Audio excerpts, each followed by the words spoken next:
I got nightmares in my head, I fear thoughts build up until I can't hear. That my mind fills up into a creature, and it haunts me somewhere much deeper. I got nightmares in my head, I fear that the thoughts build up until I can't hear. That my mind fills up into a creature, and it haunts me somewhere much deeper.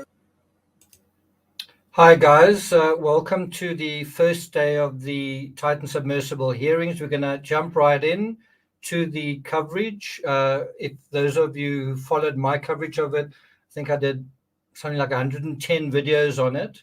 And so at last we're coming to the Coast Guard hearings. And so we're going to go to that right now, starting with a presentation. And then we'll be looking at the Chief Engineer, Tony Nissen. Good to see you guys here. Let's jump right in. And aft to grade 3 titanium rings, which were then affixed to the forward and aft end titanium domes. The forward dome was hinged to the starboard side of the forward ring to allow for entry and exit into the Titan.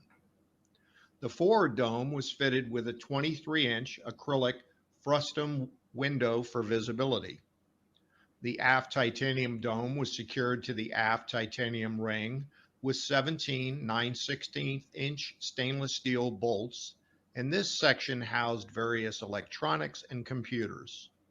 External to the pressure hull was a 5-foot tail cone section, which housed 2 lithium batteries, 2 motor controller pods, buoyancy blocks made of Syntac foam, and the tracking system.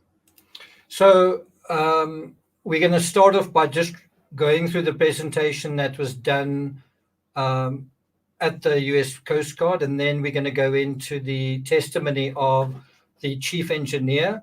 One thing just to note here, just something we did deal with in the beginning, but just to review it, one of the things that I think made this craft so susceptible to implosion are the different materials. You've got titanium here, you've got acrylic over there, an acrylic window, and then you've got carbon fiber here. And so their elasticity is going to be totally different under pressure, especially as that pressure increases. And any small little fault is going to be, It's going to be exposed by these depths. Anyway, let's go on. As per the OceanGate Titan specification page, the Titan was capable of seating 5 persons with an operating depth of 4,000 meters. The Titan was fitted with 4 inner space electric thrusters, 2 vertical and 2 horizontal, which propelled the submersible at 3 knots. Titan sat upon a fairing system which held other accessories such as external lights and cameras, and allowed the Titan to remain upright while sitting on the deck.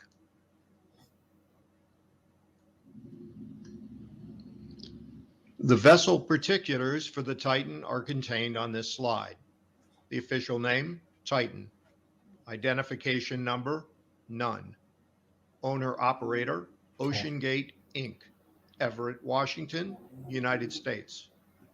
Vessel class, type, and subtype, submersible. Build year, 2020. Length, 22 feet. Beam or width, 9.2 feet. Vertical height, 8.3 feet. Main primary propulsion, 4 inner space 1002 electric thrusters.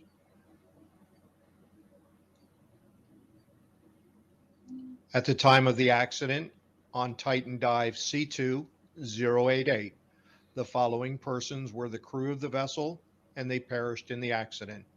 Stockton Rush, pilot, owner. Paul-Henri Nargeolet, co-pilot. Shahzada Dawood, crew person number 1. Suleiman Dawood, crew person number 2. Hamish Harding, crew person number 3. The manned submersibles Antipodes and the Cyclops 1 are shown on the right. OceanGate history. OceanGate LLC was founded in 2009 by Stockton Rush, Guillermo Sonleim, and Sarah Schwitters.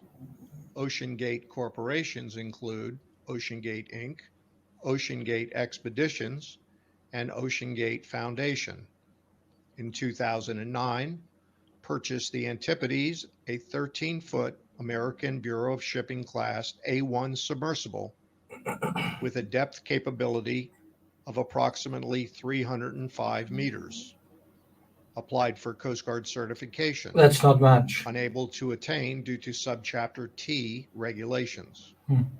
Attained oceanographic research vessel designation and conducted dive operations in Puget Sound, Miami, and San Francisco. So one of the main issues that's going to be under discussion, I did hear some of it, is what did the staff feel and what were their responsibilities in terms of certification of these craft? Let's continue. Glancing to the right side are promotional images created by OceanGate for early dive operations. 2013, purchased a 5-person, 22-foot submersible with a 500-meter capability.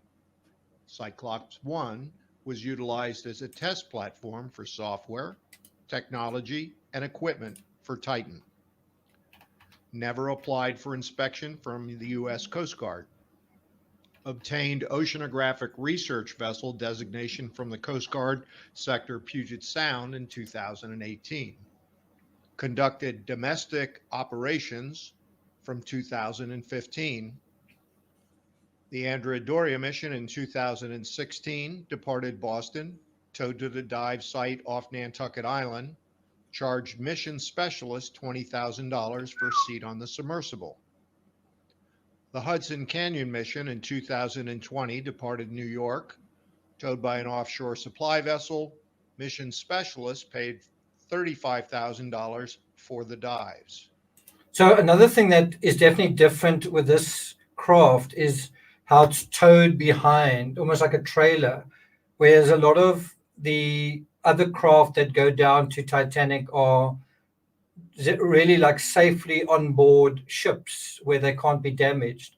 And so a really interesting question is, was Titan damaged during towing? Anyway, let's continue.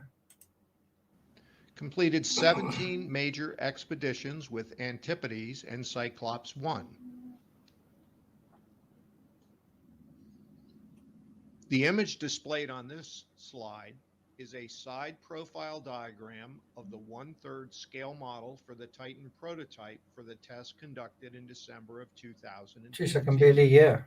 In 2013, entered contract with University of Washington Applied Physics Lab for approximately $5 million for the development, construction, and testing of a manned carbon. So just to be explicit here, Titan's prototype history started in 2013. It took, I think, something like 7 years to do a successful dive, which I think is quite a long time. Also, given the amount of money spent, it's quite a lot of money sunk into a project, and then you're not really getting anything back out of it. Carbon fiber submersible. Estimated time frame for the vehicle, Titan, was 30 months. 2015 to 2016, the 1/3 scale model. So look at that. December 2015 failed at 2,943 meters. February 2016 failed at 4,000 meters. March 2016 failed at that depth. July 2016 failed at that depth. All in that year. Testing. In December of 2015, that model failed at 2,943 meters.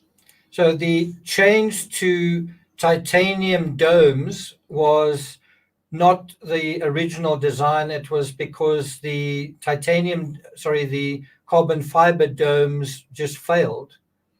So that's also quite interesting, is just the amount of failure that they knew about before the time.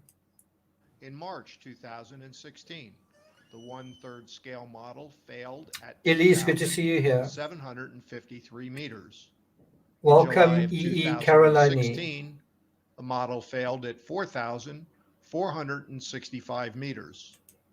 In 2017, the carbon fiber hull was completed by Spencer Composites with no Coast Guard or Classification Society oversight.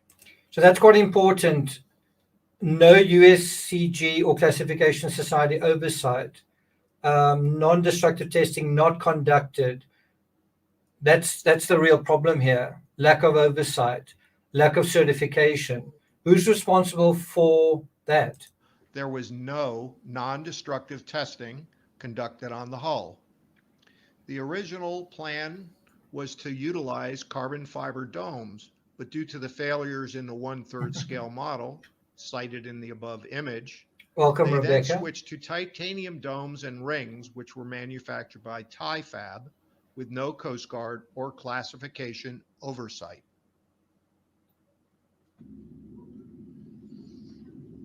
The image on the slide is an That's overhead better. view of the Titan prototype, which was taken during the unmanned testing in the Bahamas in June of 2018. In March 2017, OceanGate announces a trip to the Titanic. The price of an SME ticket is $105,129. The inflation-adjusted cost of a first-class ticket of the Titanic on its maiden voyage. In May of 2017, University of Washington Applied Physics Lab and OceanGate Engineering parted ways, and OceanGate took all engineering in-house. In July 2017, the carbon fiber hull. So this is also important. In March 2017, they announced trips to the Titanic, but it's still not really ready to go to the Titanic. When does it actually go to the Titanic? First manned dive is more than a year later. And so there you have it. Release statement canceling 2018 Titanic expedition due to weather. Do you think it really was due to weather? So you can see how much hubris is taking place here.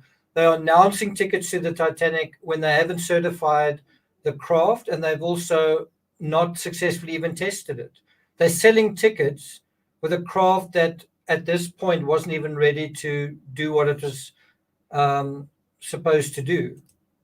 Hull and titanium rings were bonded together using an adhesive by OceanGate employees. In December of 2017, the final mechanical inspection report for the conical frustum dome window was completed by the Hydrospace Group. January 2018, the Titan was fully assembled. February of 2018, the first manned dive in Titan to a depth of 3 meters. In April of 2018, the Titan arrives in the Bahamas, allegedly struck by lightning, delayed the scheduled test dive. Now that's really important where they say allegedly struck by lightning. In other words, something went wrong there, and so they couldn't dive. And so again, it's like, what the hell is going on here? OceanGate released a statement canceling the 2018 Titanic expedition due to weather. OceanGate was able. It's quite interesting. I don't know whether they're saying it's due to the weather in the Bahamas or due to the weather on site, but basically that was what they were blaming for why they canceled the expedition. Unable to achieve a depth of 4,000 meters for less than 45 days before the expedition. Look at that. OceanGate unable to get to 4,000 meters less than 45 days, almost a month before the expedition. Now, again, just think about what's going on here. They've been collecting tickets at $100,000 and they can't actually deliver a craft. And so what's happening? I'm saying they can't deliver a craft that's actually capable of safely transporting passengers to the site. And so what's happening is the pressure, the financial pressure, the expectation pressure, the ego pressure is all building on the builders, right? June 2018, 3 unmanned dives were conducted to 1,200 meters, 2,500 meters, and 4,000 meters. Titan prototype history, late 2018 to 2019. On this slide in the lower right corner is an image with an area of damage circled for the Titan prototype. And in the picture above that, the prototype on a trailer for transport for testing in the Bahamas. December 2018. Mr. Rush completed a solo dive in Titan to approximately 3,939 meters. Was that dive A, brave, or B, foolhardy? April 2019. Completed a dive to 3,760 meters. With full crew. I'm not sure what's happened to the sound there. OceanGate contracted a local Washington company.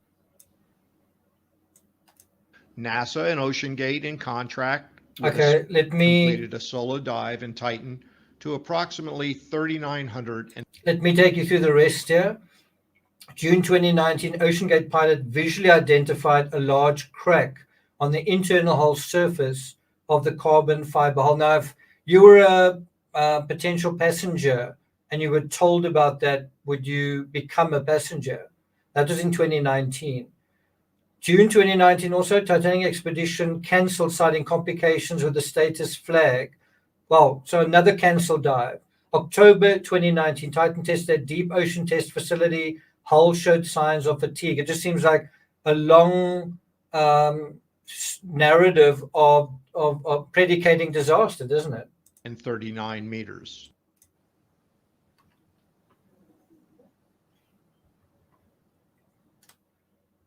Impact facility in 2020. NASA and OceanGate in contract with a Space Act grant for the development, manufacturing, and testing of manned submersibles.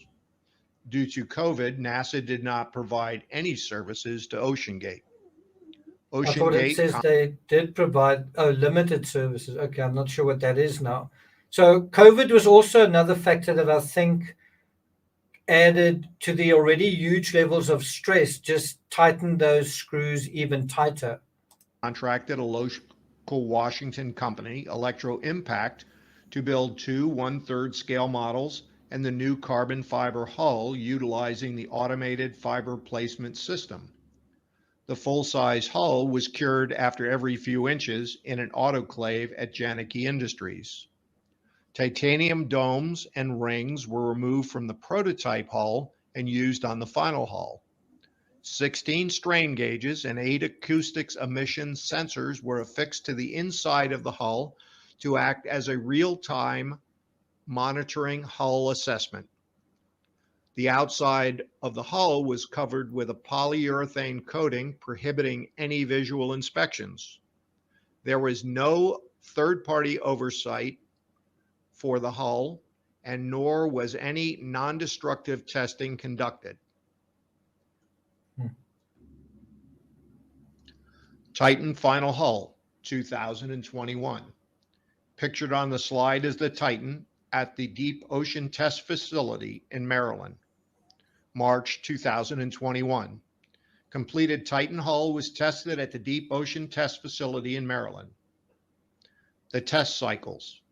Day 1, maximum depth of approximately 4,000 meters. 5,858 PSI for 2 cycles, 30 minutes and 40 minutes. Day 2, max depth of approximately 4,200 meters. 6,154 PSI for 1 20-minute cycle. Day 3, max depth of approximately 3,840 meters. 5,627 PSI for 1 240-minute cycle. Day 4, maximum depth approximately 3,840 meters. 5,628 PSI for 1 240-minute cycle. So the next part's really important. The industry standard for testing is 1.25 times the operating pressure twice every 5 years. And so what they had tested it was to less than that, 1.09 times its operating pressure. So they're not leaving much of a margin for error, right? Or for what's the word? Not error, but for things taking place, for additional stress. Operating depth of the Titan at the RMS Titanic site was 3,840 meters. Titan was tested to 1.09 times its operating pressure. The industry standard is 1.25 times twice every 5 years as per ASME for allowed materials. June 2021, mobilized to St. John's, Newfoundland, Nova Scotia, Canada, and began Expedition 21.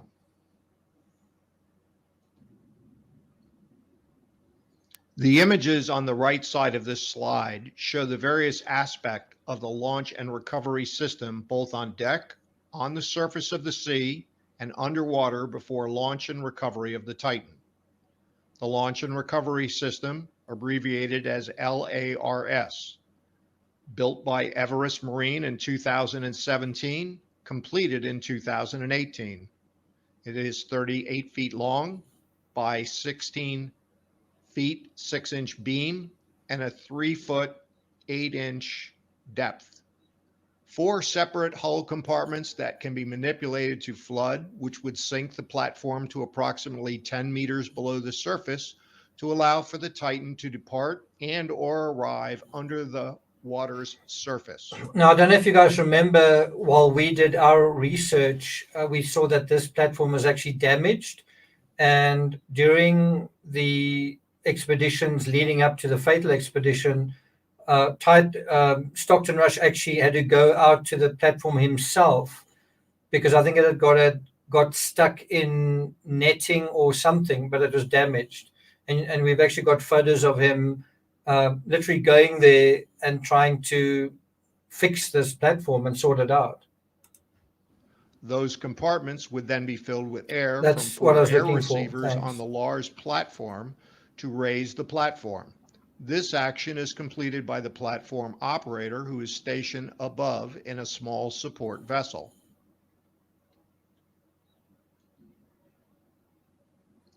This chart shows the position of the Port of St. John's and the site of the RMS Titanic. Now, just again, a reminder, they were towing this freaking vehicle 400 miles. I mean, imagine driving on a really rough dirt road with a vessel made out of carbon fiber behind it. Well, that's kind of the equivalent here, about 400 nautical miles over rough sea. Approximately 390 nautical miles south-southeast distant, and the position of the RMS Titanic site in latitude and longitude. The depth of the RMS Titanic wreck, 3,555 meters, or 11,007 feet. 355. Titanic Expedition 2021. On this slide, you will note the motor vessel Horizon Arctic with the stern ramp to facilitate the carriage, launching, and recovering of the Lars with the Titan aboard. NOAA notified of operations pursuant to the expedition, and NOAA determined no Section 113 authorization was required. 2021 and 2022 utilized the Horizon Arctic Canadian flag offshore supply vessel. It's interesting that in last year, 2023, they made use of a different ship. There you can see it's on board that ship, the Horizon Arctic. The big difference was last year they used a different vessel. Was that the key difference here? The mission departed from St. John's, Newfoundland, Titan and the platform were loaded on the stern ramp affixed to the vessel and transported to the Titanic wreck site, 370 nautical miles from Newfoundland. Each mission lasted approximately 8 days, 2 days transit time, 4 days of dives, and 2 days of return. The 2021 expedition, June 28th to August 6th, 10 dives attempted, 6 successful to the. So that's also quite interesting. 10 dives attempted, 6 successful. That's a 60% success rate. Would you pay $100,000 for, like, I want to fly from A to B? Well, there's a 60% success rate. Titanic depth 3,840 meters. Conducted one test dive, dive number 63, to the depth of the Titanic, 3,840 meters. Didn't they say it was 3,355 earlier? Before carrying paying passengers, mission specialists. There were 70 equipment issues required correction. As I remember, the reason Stockton Rush wanted the passengers to be referred to as mission specialists was for tax purposes and basically PR. There wasn't really anything functional behind it beyond that. Including the forward dome fell off during recovery. Wow. Forward dome fell off during recovery. Multiple drop weights issues to include the tray being jettisoned due to malfunction. Wow. Drop weight and thruster failure at 3,500 meters. Whoa. And platform damaged on recovery. Departed Canada via flatbed trailer. Conducted 4-month roadshow to market Titanic. Now, what I always find amazing with this kind of thing is, in hindsight, you think, wow, they probably couldn't see. This was such a shock. No one could have seen this coming. But then when you get the information, it turns out that there were just constant issues, bumper to bumper, back to back, and someone was making excuses for them. Someone was basically glossing over all of them, brushing them under the carpet. Someone is lying to themselves about what was really going on. Expeditions going to the University of Rhode Island, Atlanta, Georgia, Lake Forest, Illinois, and Los Angeles, California.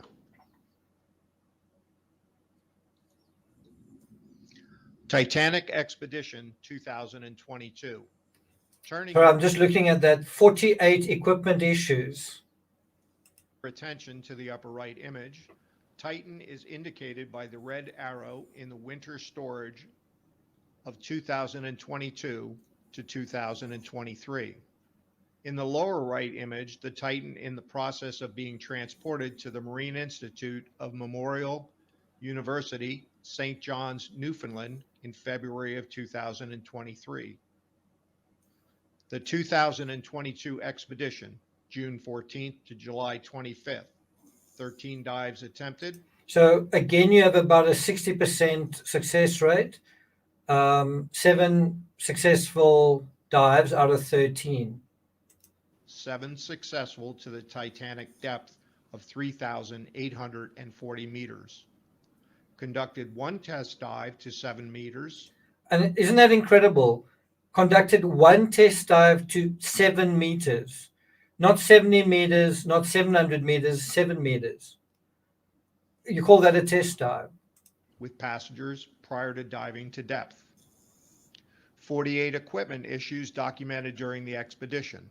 Major incidents include batteries died on Titan, extending the time inside Titan to 27 hours. Imagine spending 27 hours essentially in a small bathroom.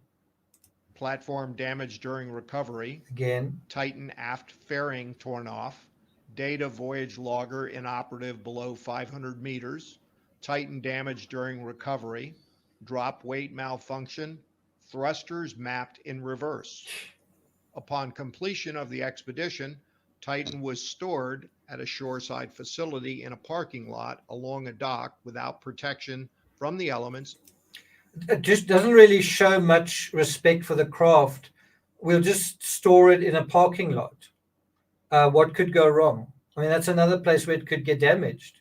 Uncovered from July 26, 2022 to February 6, 2023.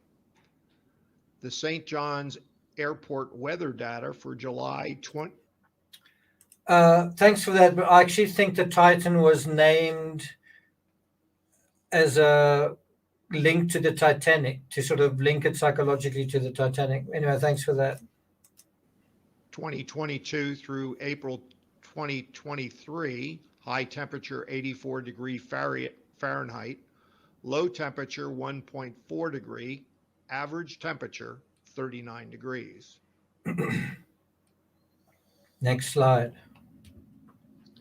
This graphic depicts the depths of the Titan dives conducted by OceanGate. The red columns reflect dives that were not conducted over the Titanic wreck site. The blue columns reflect the dives attempted on the Titanic wreck site that did not make it to the depth of the Titanic. The green columns reflect dives that were conducted on the Titanic wreck site and reached the Titanic depth.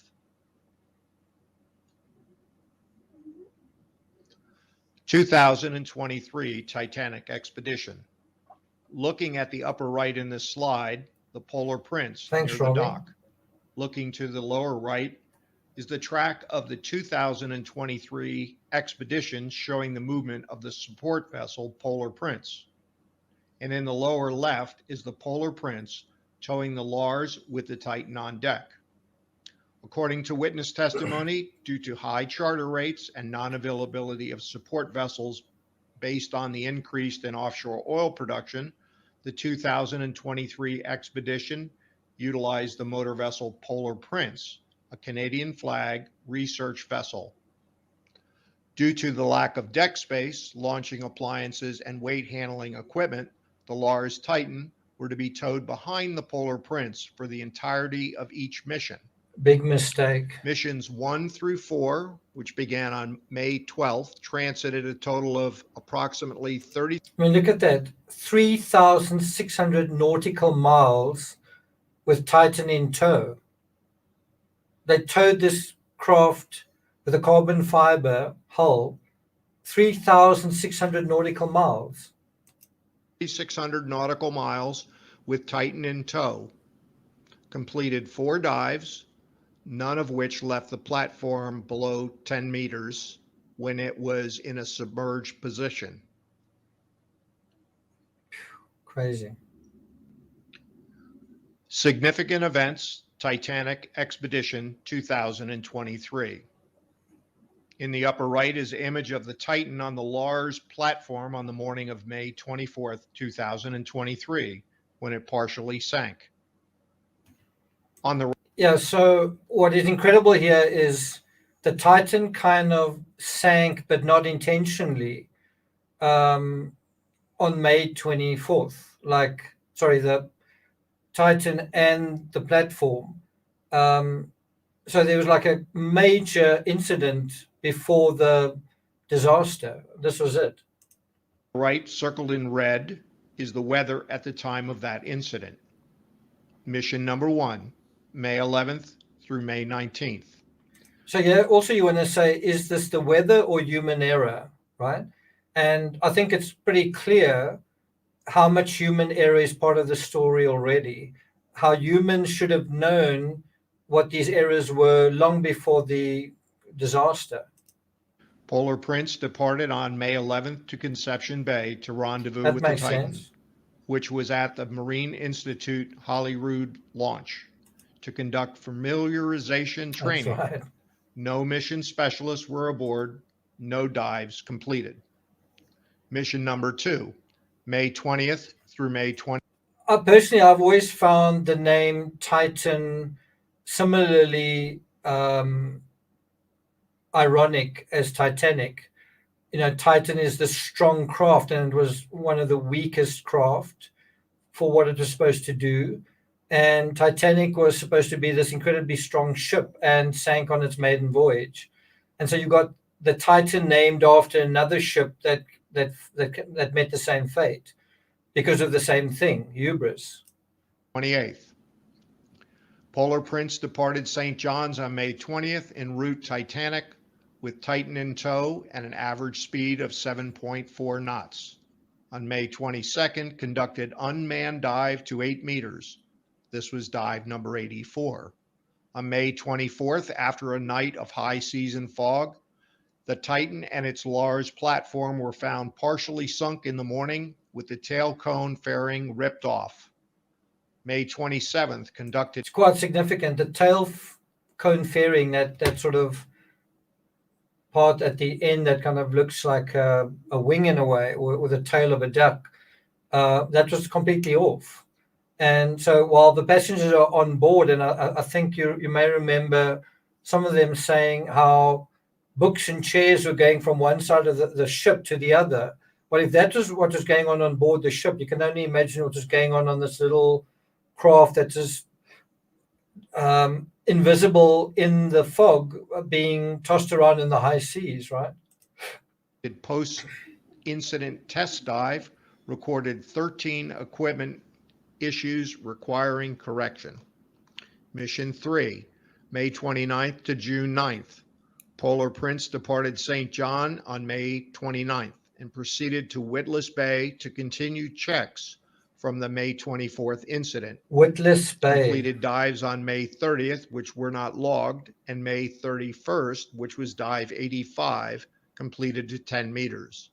On June 5th, completed dive 86 with 3 mission specialists. Mission 4, June 7th to June 15th. Polar Prince departed St. John's on June 7th. Due to weather at the Titanic site, the Polar Prince transited 400 nautical miles to the northwest of the Titanic site. On June 11th, while conducting dive number 87, Titan experienced a variable ballast tank issue. Upon resurfacing, an error caused the platform to become inverted approximately 45 degrees, with the bow of the Titan up, slamming all 4 persons to the aft of the submersible. Wow. The Titan became partially disconnected from the large platform with the approximate 6-foot gap, slammed the submersible and the occupants for approximately 1 hour until the platform issue was corrected.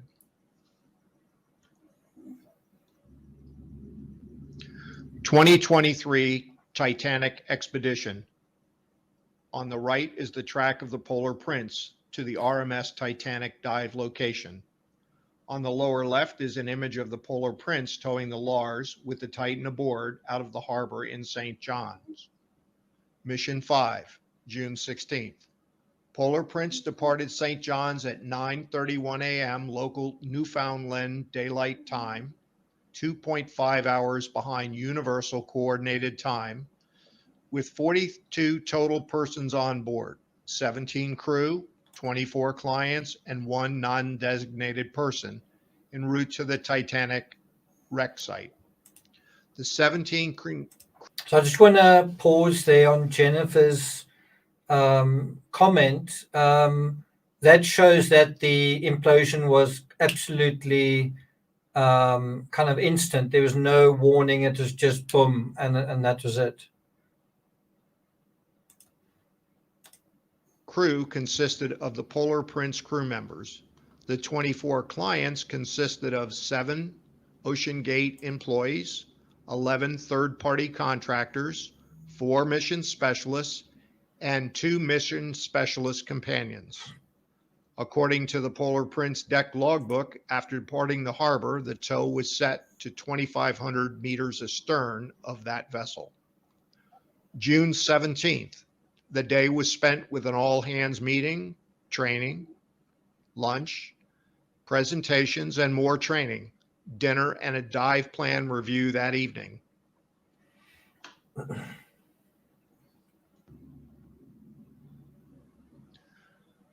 (2023) Titanic expedition.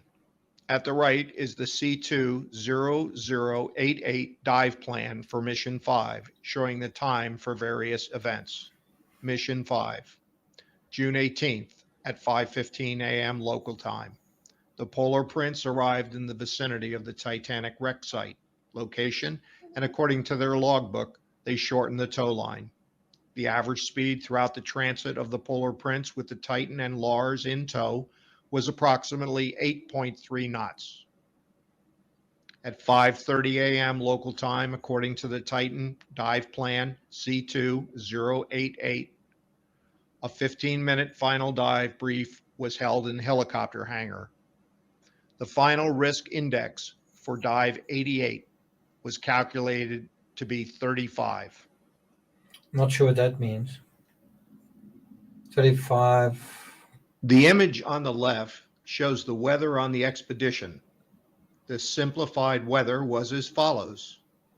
The on-scene weather in the vicinity of the Titanic wreck site on the accident day was southwest winds at 13 to 19 knots with a 2 to 3 meter wave height.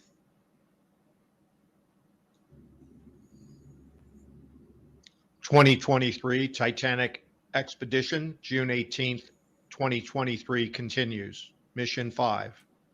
At 5:48 a.m. local time, the accommodation ladder had been placed over the side of the vessel.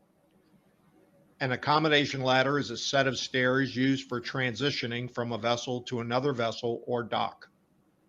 At 5:58 a.m. local time, a 16-foot C-Max rigid hull inflatable boat was launched, which was crewed by the dinghy captain, diver number 1, diver number 2, and dive support. At 6:24 a.m. local, another rigid hull inflatable boat was launched and transited to the Lars platform. This was the same type of vessel as the other and was crewed by the dinghy captain, platform operator, and platform assistant. At approximately 6:30 a.m. local, the divers commenced their dive and Titan vessel checks commenced. At approximately 7:35 a.m. local, one of the rigid hull inflatable boats was loaded with the Dive 88 crew to transport them to the Lars platform. 2023 Titanic expedition, June 18th, 2023, Mission 5. At 5:48 a.m. local, the accommodation inflatable set of stairs used for transition. Mission 5, June 18th, 2023 continues. Was launched, which was crewed by the dinghy captain. Okay, so some problem with the audio here. We'll just go to at 7:35. One of the rigid hull inflatable boats was loaded. 8:30, 5 members of the Dive 88 were loaded into the Titan, and the forward dome was secured. So that's, I think, is it 17 bolts or 18 bolts or 13 bolts? But many bolts have got to be kind of manually tightened. And then at 8:55, the platform was vented, causing it to sink. So they only launched at 9 o'clock. I don't think it's supposed to take 3 to 4 hours just to launch, but it took quite a long time just to launch. 5:50, 5 meters. 44 seconds later, the Titan requested a... Okay, let me just read this first section here. At 9:14, according to the Polar Prince deck log, the Titan disengaged from the platform, maneuvered away, and proceeded to dive with 5 persons on board. So it actually launched at 9:14 a.m. I think the whole sort of launching procedure had started from basically 5:30 in the morning. So it had taken 4 hours just to launch. Anyway, let's continue. At 9:18:16, 4 minutes later, the Polar Prince sent a K communication to the Titan. K means comms check. The approximate depth was 165 meters. 44 seconds later, the Titan requested a comms check with the communication of K to the Polar Prince. The Polar Prince received a ping from the Titan. Now, I don't know if you guys remember, there were certain channels saying that this was what the one vessel sent to the other, and there's all this chatter. We are now descending and all that kind of thing. There was like this supposed dialogue between the ship. This is the actual real dialogue. And there were cynical YouTube channels that were basically saying, "Hey guys, I found the real what do you call it, communication." And a lot of those channels got millions of views because people believed that you could have like normal conversations at that depth, when this is the reality. But comms check with a communication of K to the Polar Prince. The Polar Prince received a ping from the Titan approximately every 5 to 10 seconds. Communications continued throughout the descent. There were no transmissions which indicated trouble or an emergency aboard the Titan. At 10:47:27 a.m. local, the Titan messaged dropped 2 WTS. Wait, The depth of the Titan was approximately 3,341 meters. This was the last message. that's the last message sent from the Titan. Drop 2 weights. That was sent from the Titan. 6 seconds later, at 10:47:33 a.m. local, the Titan was pinged for the final time. The Titan's location was 41.73441 north, minus 49.9424 east. The depth of the Titan was 3,346 meters. So it was essentially 90 minutes into the dive, and I think about 300 meters above the Titanic, somewhere around there, but not yet at the Titanic depth when this implosion happened.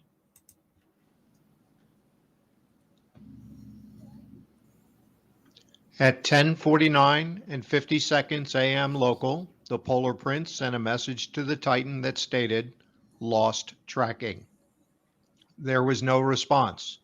The Polar Prince continued messaging the Titan 2 or 3 times per minute with no response.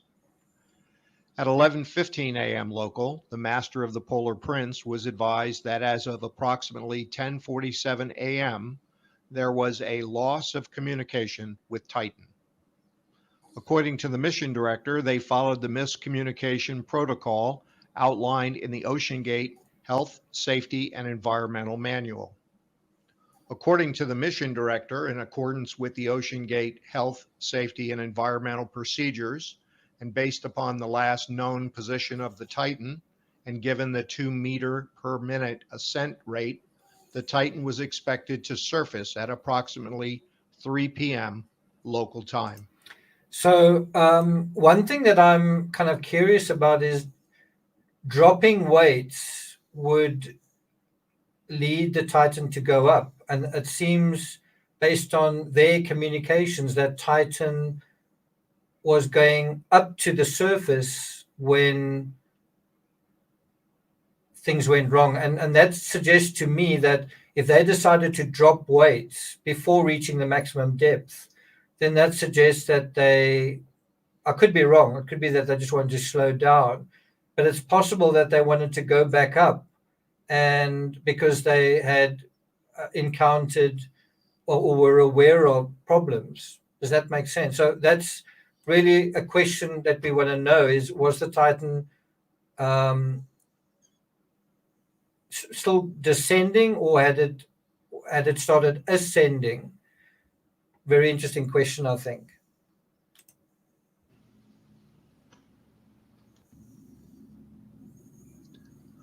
Mission 5, June 18, 2023 continues. When the Titan did not surface, OceanGate followed their health, safety, and environmental procedures, and the Polar Prince. So I think one way to answer that question, so if I was on this panel, I would ask the engineer, I would ask the people in charge, was it normal protocol to drop the weights at that particular point in the descent?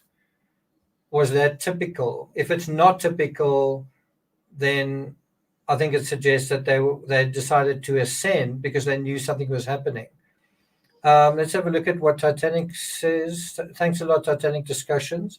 The Titanic disaster itself was an act of criminal negligence, so anything Titanic fits the channel perfectly as for, I think you mean, okay, prayers for the victims. Yeah, no, I actually believe that there's criminal negligence in this case as well. Began a grid Thanks pattern for that. surface search. The grid pattern search resulted in negative sightings. The master of the Polar Prince stated, at 1827 or 627, following a meeting in my cabin with, amongst others, OceanGate staff, I called the Joint Rescue Coordination Center in Halifax by sat phone, but communications with the Joint Rescue Coordination Center were shortly thereafter cut off. When I reestablished communication, I was informed by the Joint Rescue Coordination Center that the area of the Titanic wreck is under the search and rescue jurisdiction of the Rescue Coordination Center in Boston. So I have to say, the first basically 911 call here is at about 6:30, and the loss of communication happened prior to 11 a.m. So regardless of the protocols, it had taken 5.5 hours to alert other authorities, and as it turns out, unsuccessfully. And then it took another 40 minutes, so it took as long as 6 hours to alert the authorities after completely losing communication. 7:10 p.m. local on June 18th, 2023, in accordance with the OceanGate loss of communication protocol. After 3 hours of searching the surface with negative results, the Polar Prince contacted the Canadian Coast Guard, who referred them to the U.S. Coast Guard Rescue Coordination Center in Boston. Upon receiving the notification, the 1st Coast Guard District Command Center entered distress phase 4. Doesn't the narrator of the slideshow sound like he has a Bostonian accent? On June 22nd, 2023, at 10:50 a.m. local time, the Pelagic Research Services 6000 remotely operated vehicle, which had been searching since arrival at the distress location, discovered the aft tail cone and other debris of the Titan on the seafloor after extensive searching. This discovery led to the conclusive evidence of the catastrophic loss of the submersible Titan and the death of all 5 crew members aboard. To the right is an image of some of the Titan wreckage on the seafloor. During the 2 recovery operations, presumed. I just want to address this question. Yeah, PH was basically a staff member, so yeah, he would be getting free rides. But he was very obsessed. He was a big kind of fan of Titanic, and so he felt like it was worth his while. Human remains were recovered from the Titan ocean floor site. The remains were recovered and respectfully transported to shore. The Air Force Medical Examiner System, located at Dover, Delaware, positively identified DNA profile for the 5 victims, and the Rhode Island Medical Examiner matched the DNA profiles to the victims and coordinated decedent affairs with the families. This concludes Coast Guard Exhibit 001, the hearing overview factual presentation. Thank you for your attention. Thank you. I'd like to make one correction to the voiceover for the presentation. On slide 6, the OceanGate Foundation was, the voiceover indicated that was a company under OceanGate, and there's just an associated organization. Also, there were some lost voiceover communications during the presentation. That exhibit will be posted on the Coast Guard's public site. if for review, if the public's interested in reviewing it in depth. At this time, we're going to show an animation that was created by Coast Guard Auxiliarist Gary Markle. This animation was created using automatic identification system information from the polar prints, as well as telemetry data that was provided from the Titan submersible. It includes all of the text communications between the surface vessel and the Titan, which were the only means of communication during the dive. Lieutenant Steele?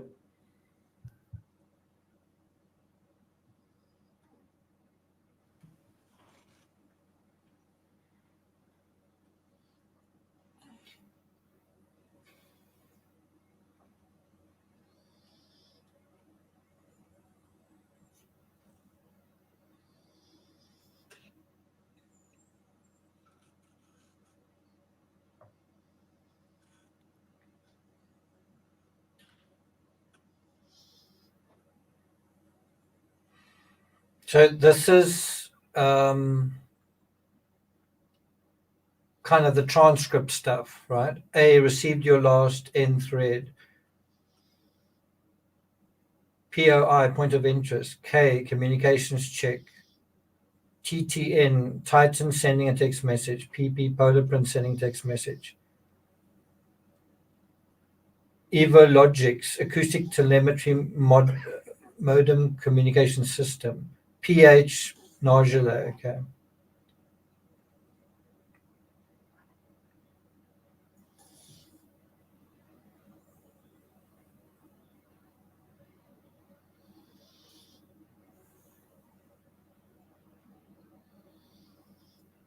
I wonder if we're going to see something similar with the Bayesian, but in Italian, I wonder.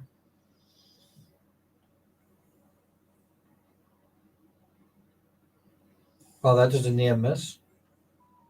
Okay, they're just not showing that it's towing the platform behind it.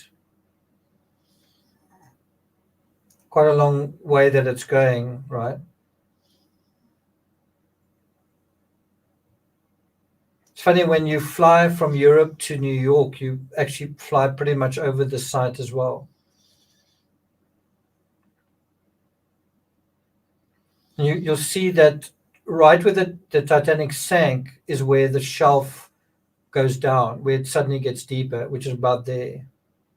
Well, there.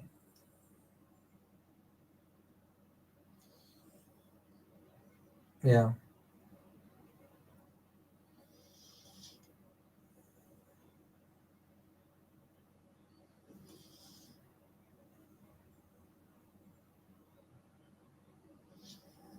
There you have it. That is the transcript.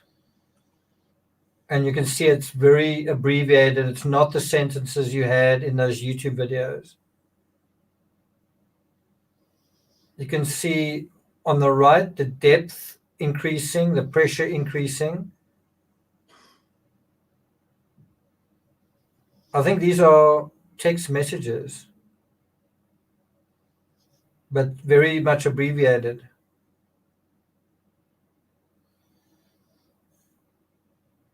Now at 500 meters depth, 550.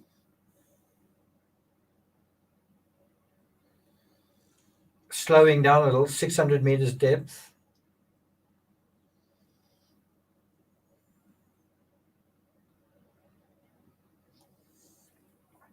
1,000 psi, gone over 700 meters depth.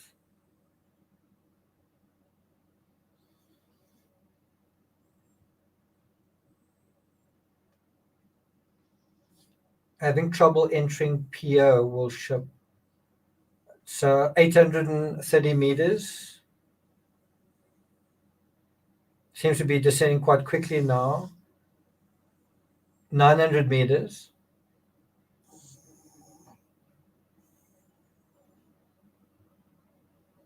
Report your dive payload weight, 1676. now over 1 kilometer in depth, 1,500 psi.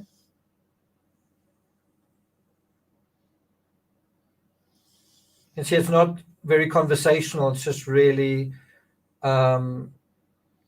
certain numbers that are being communicated.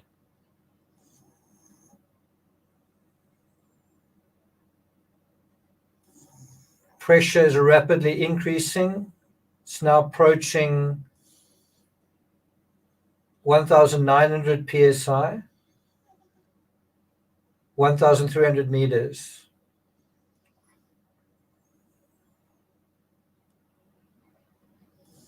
2,000 psi. So I wonder whether this animation is going to give us an idea, did the implosion happen on the way up or on the way down? We're now at 1,500 meters, 1.5 kilometers below the surface, 2,200 psi.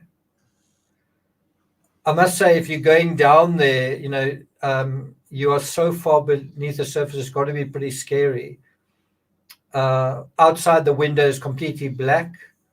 There's probably some creaking going on in the hull.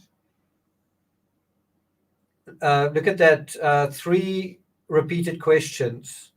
Do you see polar prints on your Everlogics display? Again. No answer.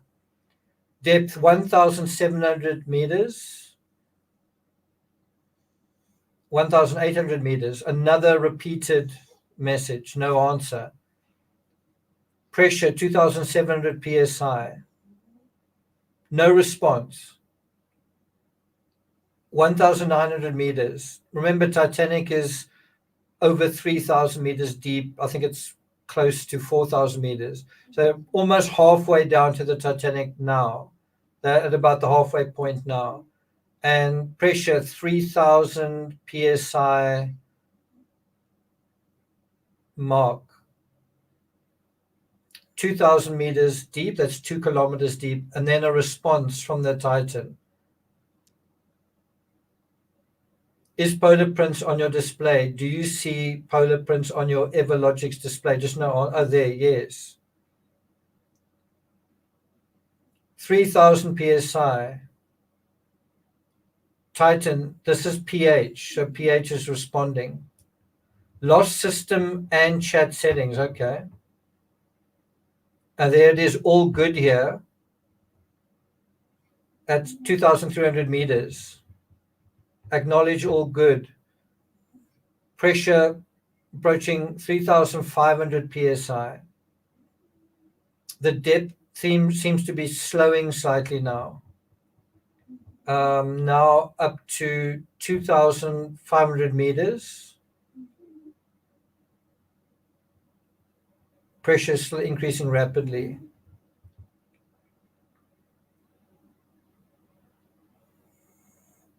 (2,500 meters), pressure approaching 3,800. Titan says we are southeast of the bow.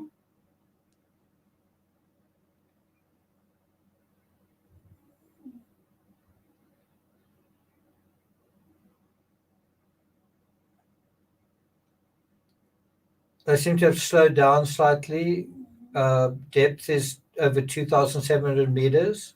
They're getting quite close to the Titanic now. Probably 2/3, make it 3/4 of the way. Pressure over 4,000 psi. Titan, are you now at the bow?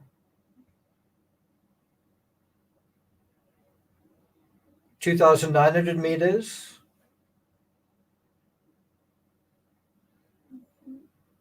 Still descending. This is at 10:35 a.m., 10:36 a.m., just past 3,000 meters, 10:37 a.m., and then N question mark, PP, Polar Prince, remember to write down the location and time. Titan, when? Messages truncated.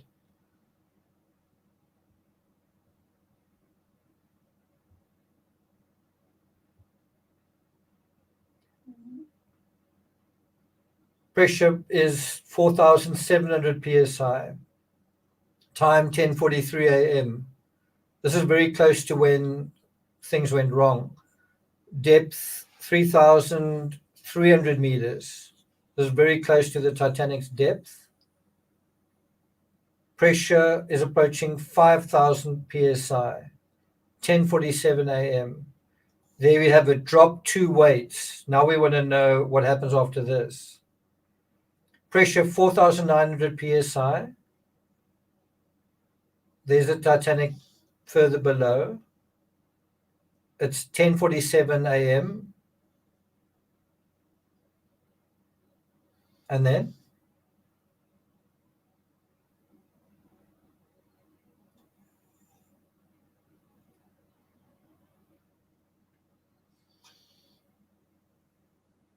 So again, it doesn't really answer the question, was the Titan descending or did it just stop descending? But it seems like when it dropped those weights, the incident happened very close to the time those weights were dropped. So they got very close to the Titanic, but they certainly didn't get sort of in line with it. This concludes our animation recreation of the events. At this time, I'd like to take a 10-minute recess before we call our first witness, Mr. Tony Nissen. And so this hearing will reconvene at 9:40. Okay, thanks to the benefits of the internet and me starting this late, we can skip that. I've already listened to some of it. I wanna get your impressions of Tony Nissen. Is he nervous? Is he answering questions appropriately? And also, do you think he's culpable in any way? It's also very interesting the way he, I think, quite casually addresses the hearing. Obviously, it's not a court, but in a sense, it really is. It's an inquiry that does have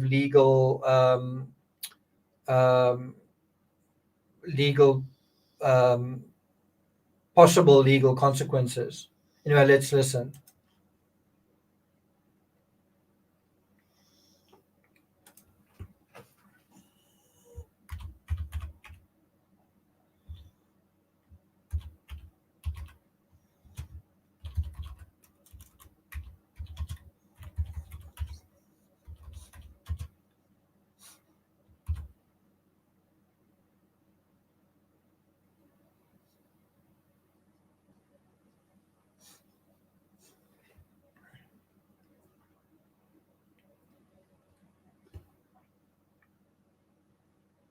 I'm not quite sure.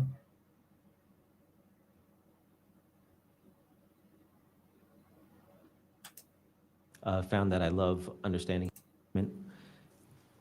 really large life support systems.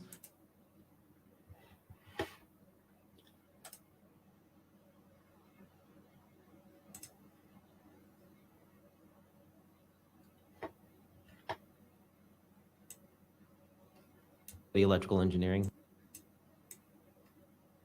So I'm just trying to catch the treat- beginning. I think it was a family of 6 or so. These are really large life support systems in hyperbaric environments. Definitely not to be confused with a hypobaric. Yeah, so I'm not quite sure what's going on here because when I listened, I got the whole testimony. He basically started off almost into, so they asked him, can you just give your background and your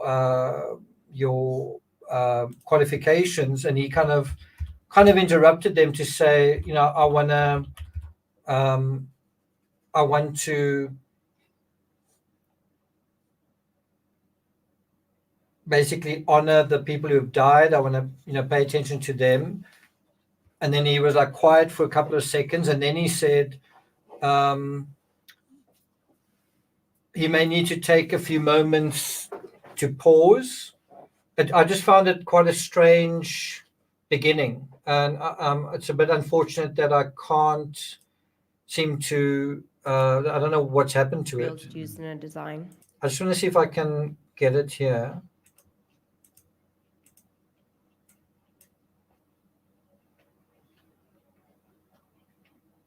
Just give me a second.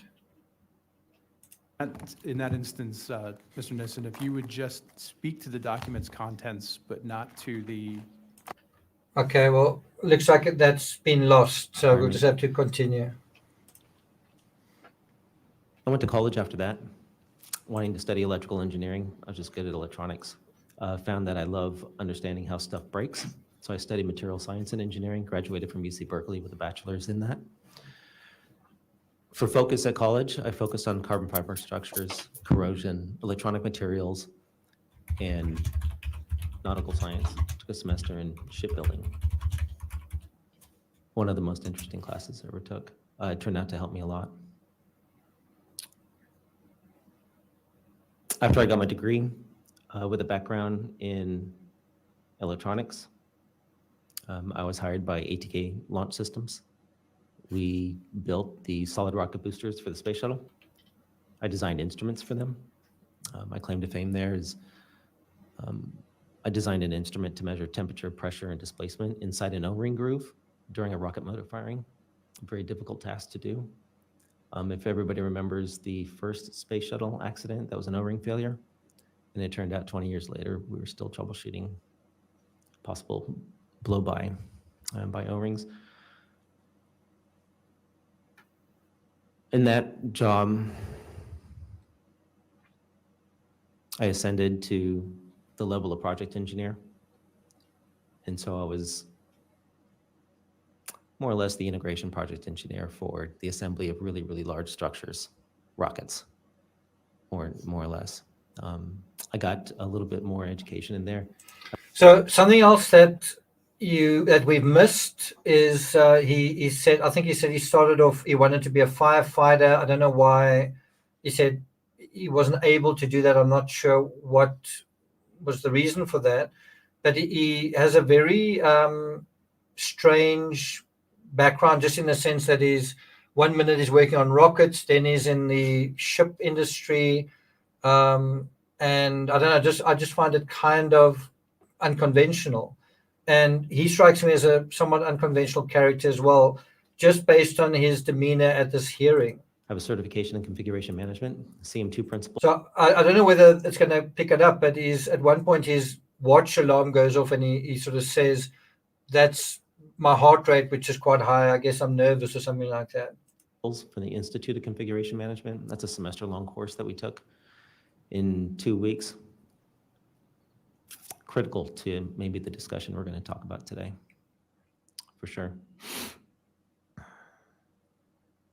I thought space vehicles was interesting. Wasn't my passion. Trying to find something different. One thing led to another. I got picked up to build a test facility for BE Aerospace in Everett, Washington, and I did that. I built a test facility to test FAA and EASA conformed structures for static testing, meant to go inside aircraft. I built that structure for about 250. Silent Murmur Nargile was basically the pilot, if I remember correctly, and he was the pilot because he knew the terrain, if you want to use that word. He knew the layout of the Titanic like nobody else. So he was essentially the navigator, as far as I know. I could be wrong. The navigator could have been Stockton, and maybe Nargile was just this sort of onboard narrator, if you will. I seem to remember was it Nargile that was the pilot? Anyway, he was certainly there with expert knowledge. 50,000, and we outperformed Boeing 23-11. I just wanted that on public record. Yeah, I mean, him laughing there as well, I think it just is totally inappropriate. So the sense I got from what I watched is I thought he was way too casual and informal in this setting. And I hadn't actually watched the slideshow that you guys have just seen. I jumped in the moment his testimony started, and I even so I thought, well, this is a bit too lighthearted and nonchalant.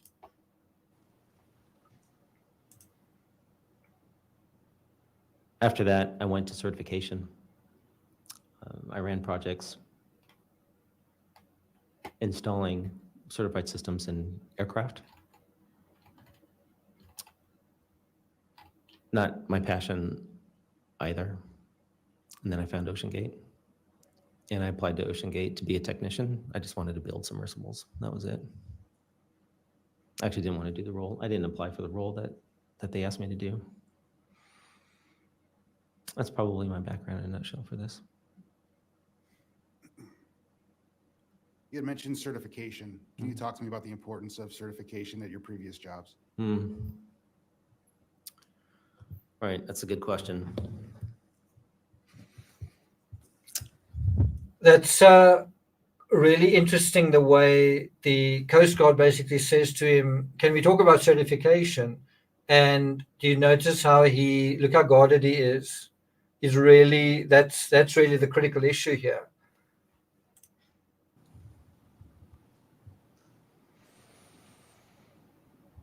Certification provides a path for an outcome. It's a known path. It's a structured path. The outcome is not guaranteed, unfortunately. As we have certification in aircraft, every so often we still lose a plane. Not very often. In certification paths, there are allowances, maybe for convenience, that seem to not stop biting us in the rear. For example, in aviation certification, there is a term called similarity. And so when design engineers and project engineers and program managers are sitting at a table looking at a path forward, and they're trying to figure out how are we going to make this work, and you need to pick a certification path, the first one you want to do is similarity. And similarity says that, well, this design isn't different enough that we need a different part number or a different certification path. So even within certification itself, there's some ways that we get bitten by it, and it's out of convenience, and it's out of respect for cost, quite frankly. To go recertify an airplane, a passenger airplane, almost prohibitively expensive, which is why the path of similarity is loved so much. But the certification path itself does give a structured way to get someplace. Usually it's been vented. I must say, it's such an ironic choice of words. He's talking about certification being a structured path.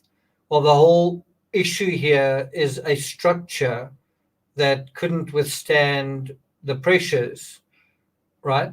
The structure here wasn't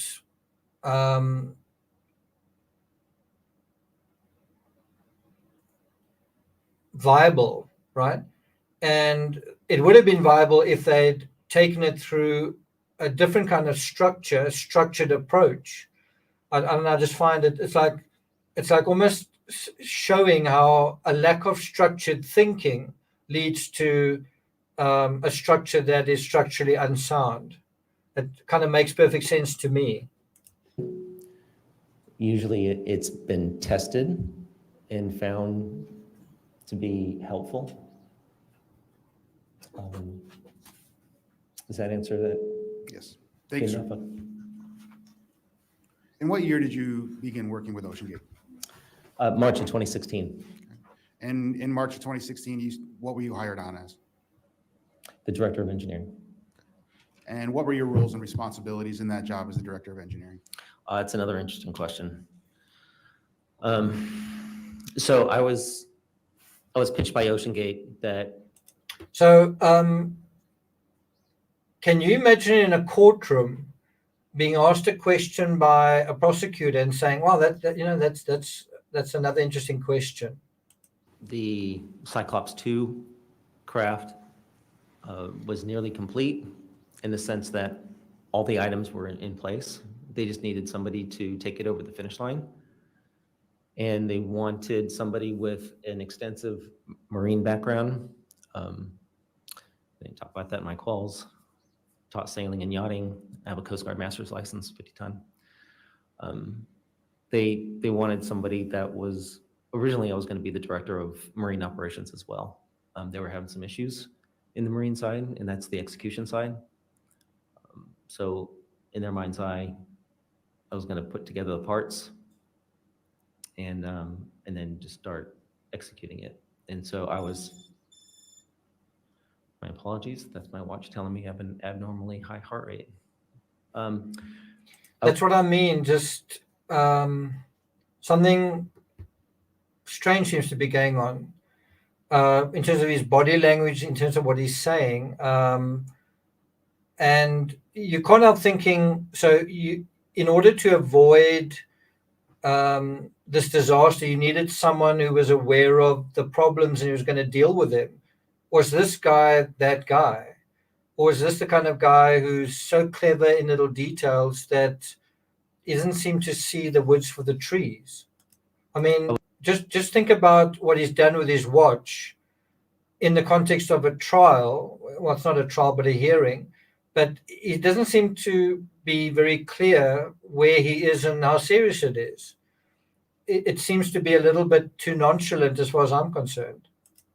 I was originally asked to And if he is nonchalant, he seems to be acting nonchalant because he clearly is very nervous. So why act nonchalant if you're nervous?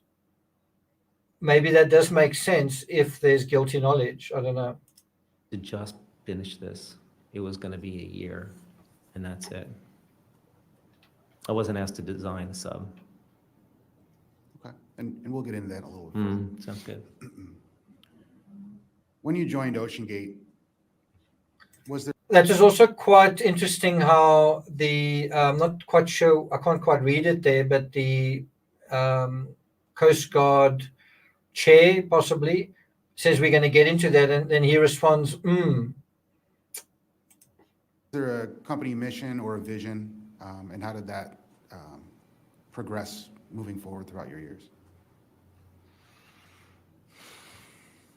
Can you help me understand, like, a little bit about, like, what do you want to know about company? Of course. Vision. So as you joined in 2016, Yeah. and you had mentioned the Cyclops 2 project, Mhm. which we now know to be, or if you can confirm that, is the Titan project. Was So in the video I did on Colt Gray, I was talking about self-soothing. You know, some people self-soothe by swaying. You can see that he kind of touches his lip. He's done it before. It's not just that he's doing it now. That's kind of his way of self-soothing. And we know that he's nervous because he said so, but that is his way of self-soothing. And so from here on out, if we could, we'll call it, understand the Cyclops 2 is Titan. Sure. Okay. So what was the vision for the Titan, and Mr. Rush's vision as you know it, for the Titan in the future of OceanGate? Right. This might be hard to believe. When I hired on, I had no idea they planned on going to the Titanic. I was never told that. At what point were you told that? I was about, it was a couple weeks that I was working. I was talking to Joe Perry in his office, and he had big boss. Again, that sort of level of this is really funny. It's totally inappropriate. Totally All the inappropriate. Titanic in there, and I thought, oh, that's a cool model. 5 people died. You Yeah. must love ships. You know, you must love wrecks. He didn't even come out and tell me specifically, but just the way that he was talking, I thought, oh, these guys plan on going on the Titanic. I had no idea. I know that sounds weird. Like, why would you take a job where you don't know what that vision is? But no, I wasn't told that's where we're going. I was told, hey, here's this carbon fiber idea in a submersible, and we want you to go finish it and put it together. Sure, I need something to do for a year.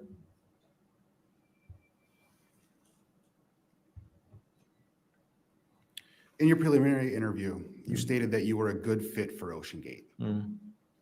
If you remember, can you expound on that to exactly what you meant by that? In order to fit a organization that,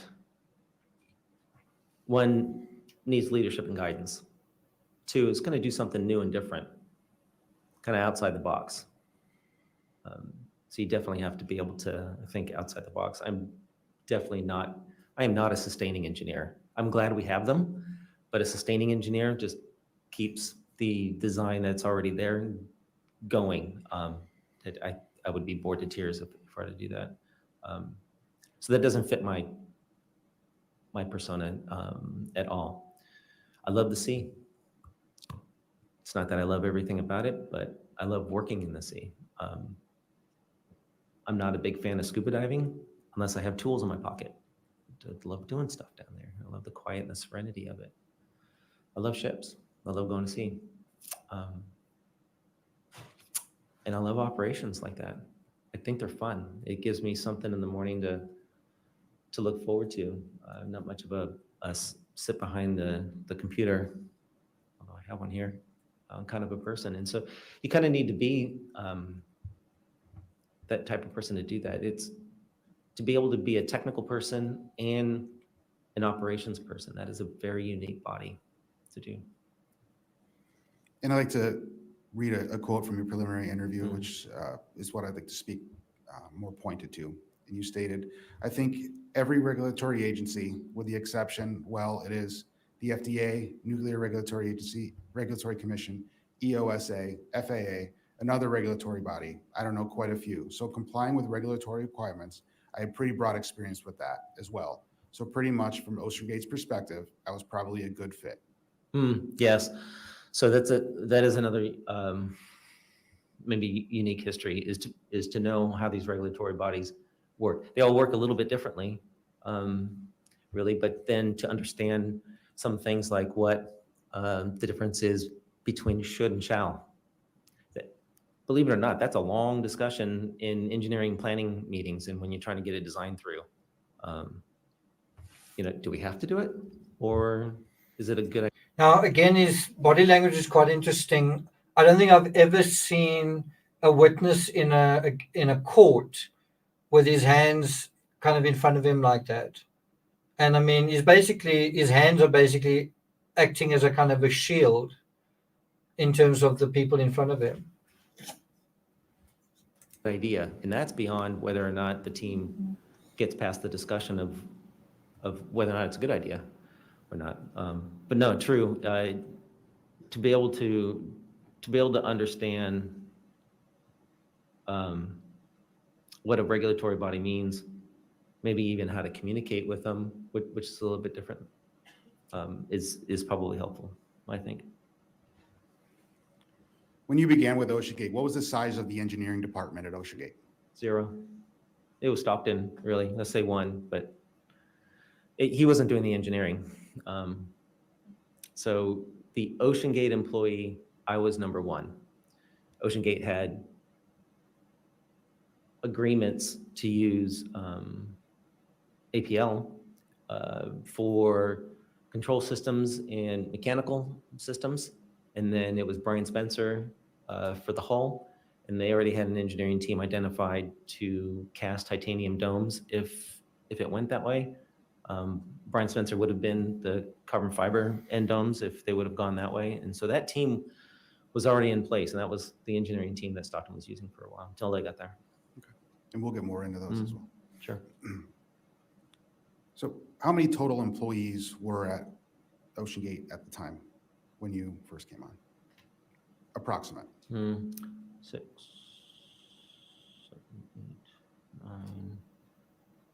probably 10, I'd say, mostly operations, one marketing, COO, Stockton. And how would you describe the workplace environment when you started with the company? It was,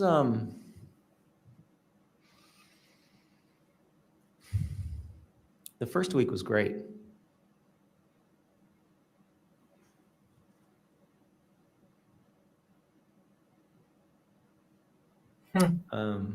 And then?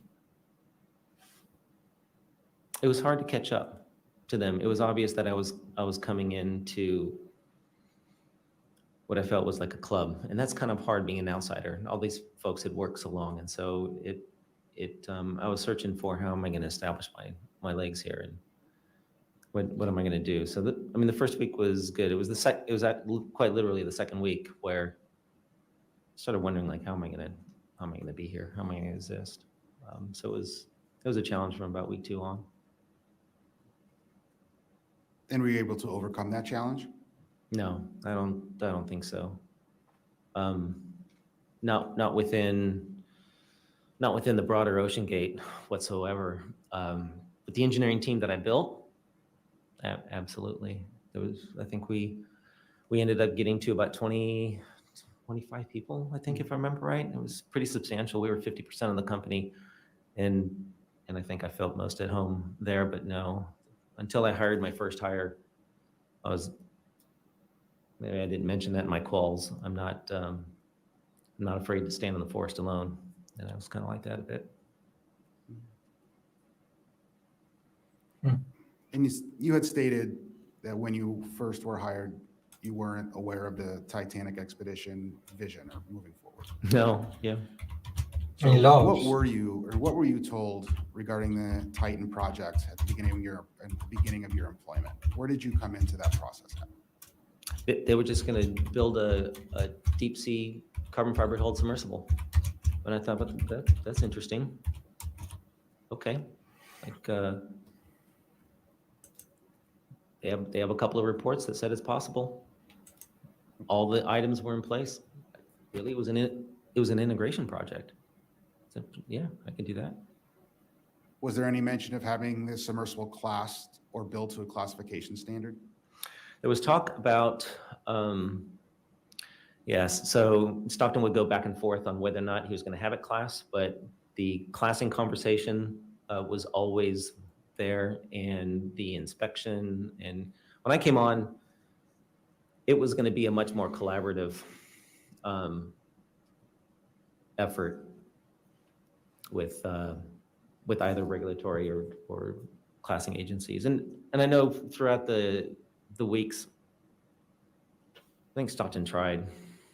I don't know any of those conversations, but I know that when we would talk, he would like to have it, or he would have liked to have it done.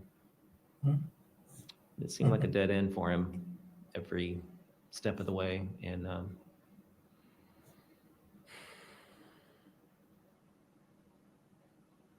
I wish I knew why it never got there.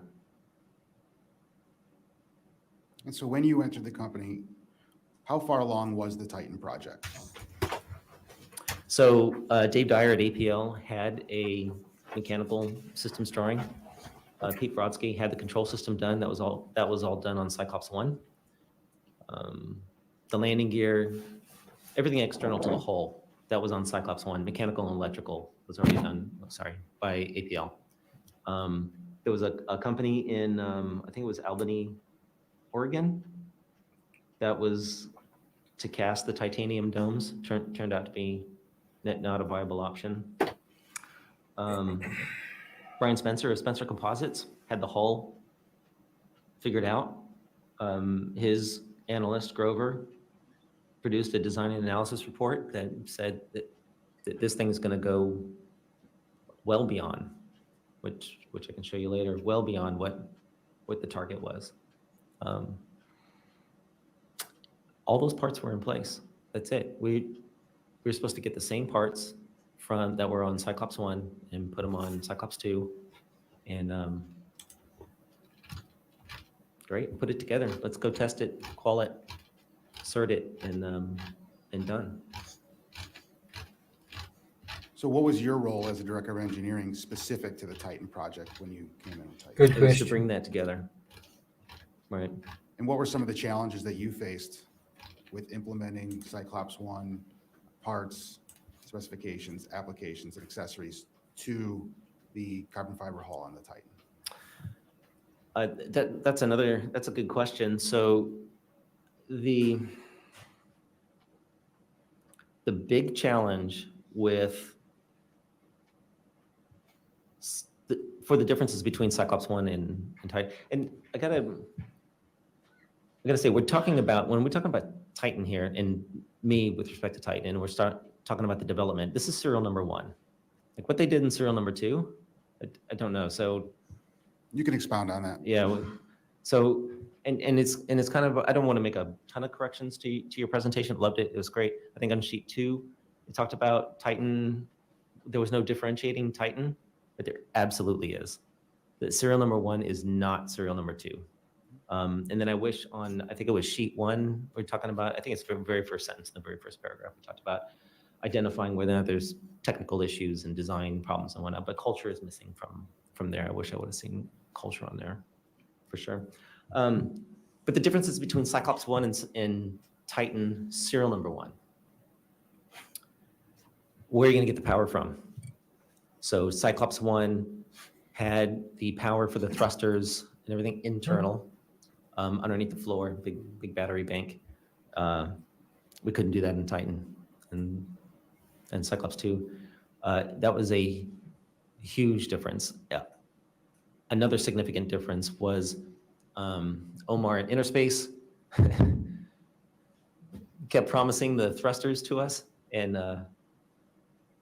this went on for months. I would call him, it seemed like every week, and he finally said, well, I can't give you the same ones. You're going to have a different thruster, and I think it had to do something with the resolver inside the thruster, but it was a way that the thruster communicated with whatever inputs were coming in. That's where I wanted to stop my education on thrusters. That's it. But okay, so I can't use that, and that forced me to hire an electrical engineer and a software engineer, because everything that Pete Brodsky had done at APL was now not going to be used. And then now all the hardware that was inside the control bottles had to be changed and different. And so the systems-wise, the most difficult part of that transition really was the control system and how are we going to store battery power? How are we going to get that between the two submersibles?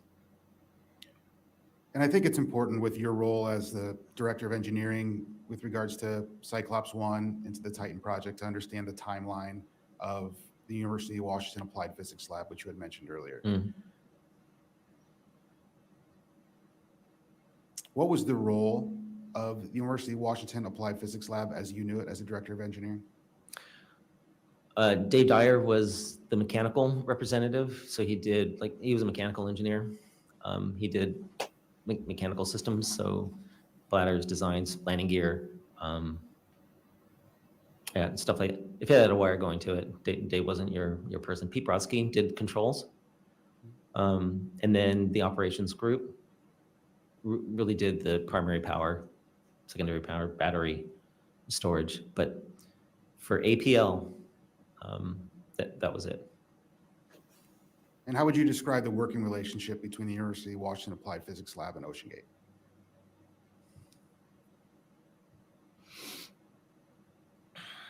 It depends on who you were. In your If you were, from my perspective, Pete Brodsky and I got along well. Pete Brodsky and Stockton, not so much as we got to Titan.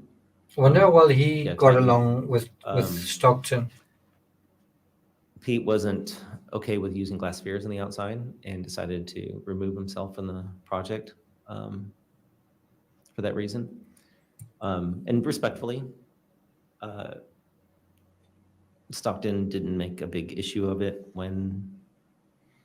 to Pete at all, but he was mattered and all get out for sure. He was not happy about that because we were losing Pete. And Dave Dyer, if you were But he say he was madder director of than operations at the time Hull, or was what did he Scott say? Griffith. That Stockton And was then, really angry. Marine operations was Dave Lockridge. That working relationship was great. I'm looking forward to hearing but from it wasn't Dave so great with me. Lockridge. And this is approximately 2016 to 2017? This is 2016. This is spring of 2016. Okay, so I've got a question. Are those thrusters really so difficult to design? I mean, it's basically like a fan underwater, and I understand that there's pressure going on. You know, it's fans that have got to operate under a lot of pressure, but he was saying it was taking months and months to develop these fans. Is that really, I mean, when you look at them on the side of the Titan, it really looks like a very, very simple fan. Is it oversimplifying it to say that that shouldn't be a very difficult thing to design, or is it something like that, a rotor essentially moving under pressure? Is that a complicated design? What do you say about that? Early summer, late spring.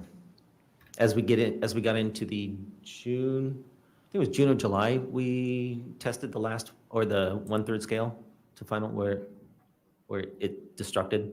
So that was that summer. So leading into that, very tumultuous time. So starting about a week or two after I hired on, up until that implosion. And that was with you in the operations division or with UW APL? No, the UW APL, the Dave Dyer with very cozy to Scott Griffith and David Lockridge. It was in May of that time when I put together a good case to sever that relationship, and we did.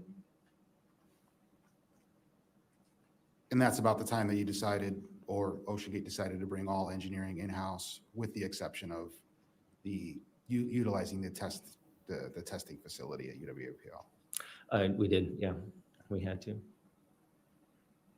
And you had mentioned the glass spheres, the motor pod controllers that are external to the pressure hull. Mm-hmm.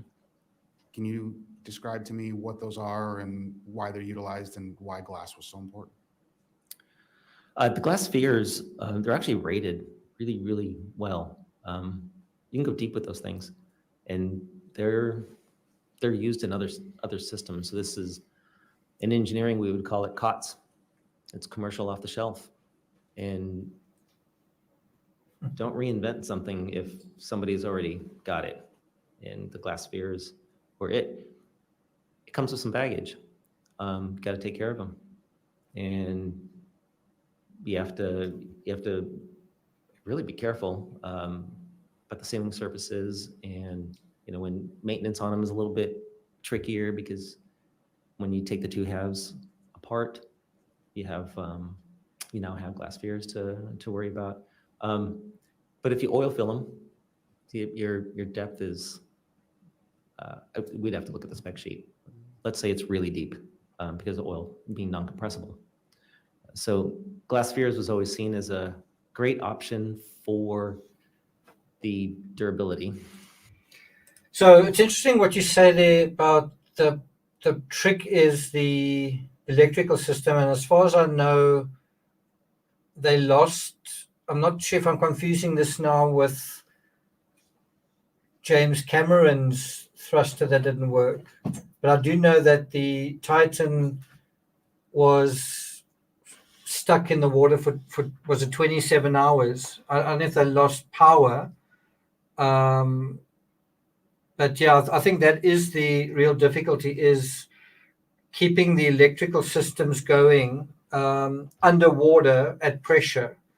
That definitely is part of the challenge, at that depth. At this point, he's talking about the windows made of glass. We know at the end of the day, I think they used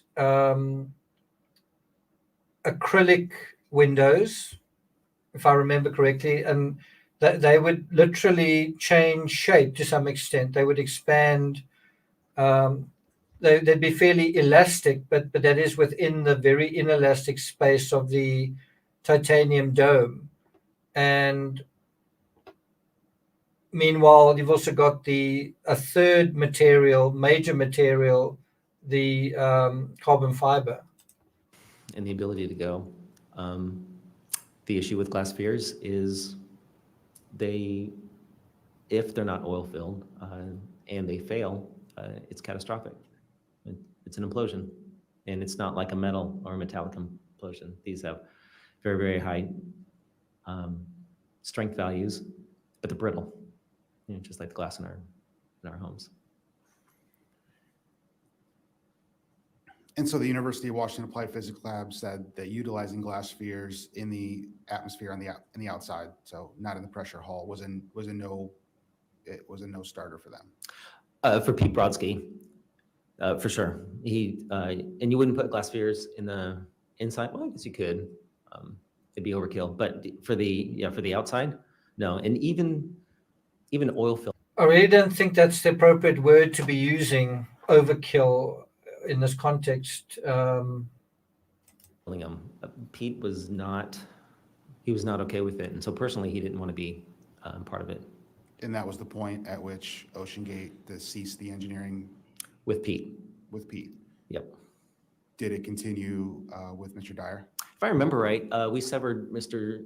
Dyer with Dave Dyer before Pete. I think we tried to get Pete's help after. I'd have to take a look at that timeline again, but I'm trying to. Dave Dyer was the more pressing issue because that was the early summer of 2016, where engineering actions that we had to do to complete the bill. He was just non-communicating, and that's really time. But Pete was after that. And so actually it's fair to say that we didn't sever the relationship with APL all at once at the same time. This is a phased out approach. And did you end up utilizing the glass spheres as the motor pod controller? I think we ended up, if I remember right, we designed some aluminum spheres, tested them. I don't think they survived very well, so we went to glass, oil filled them, if I remember right. I'd have to shake that one out of the brain. You mentioned Spencer Composites. Were you involved in the carbon fiber hull winding process? So can I just ask, I feel a bit dumb, when you're talking about glass spheres, has that got to do with the thrusters? It's not got to do with the windows, right? He's talking about glass spheres within the thruster housing. Am I right? I watched the whole thing. That's it. So in the process itself, you're talking about the physical build of it. Yeah, so I set up GoPro cameras and watched most of it. I think it took a month, 4 or 6 weeks or something like that. It was a long time. But I went and watched it. We were watching for. We were just watching for. Okay, thanks. That makes sense. Is it more than anything? Not that we didn't trust them. Just carbon fiber structures are really all about process, and you want to make sure that the process is done well. So we wanted to watch that. Did you ever visit Spencer Composites, and what was your technical opinion of the facilities and processes? A lot, yeah. Well, technical opinion. Brian's done a lot of neat stuff. He's built a lot of, and he prides himself on doing the one-offs, for sure. Facility-wise, it's a bit dirty for me. I guess it wasn't for him, but it was a little bit of a concern of ours. Thought, well, let's just make sure that nobody's, blowing the leaf blower around here because of all this dust while they're winding it. It definitely wasn't aviation grade, clean facility, for sure.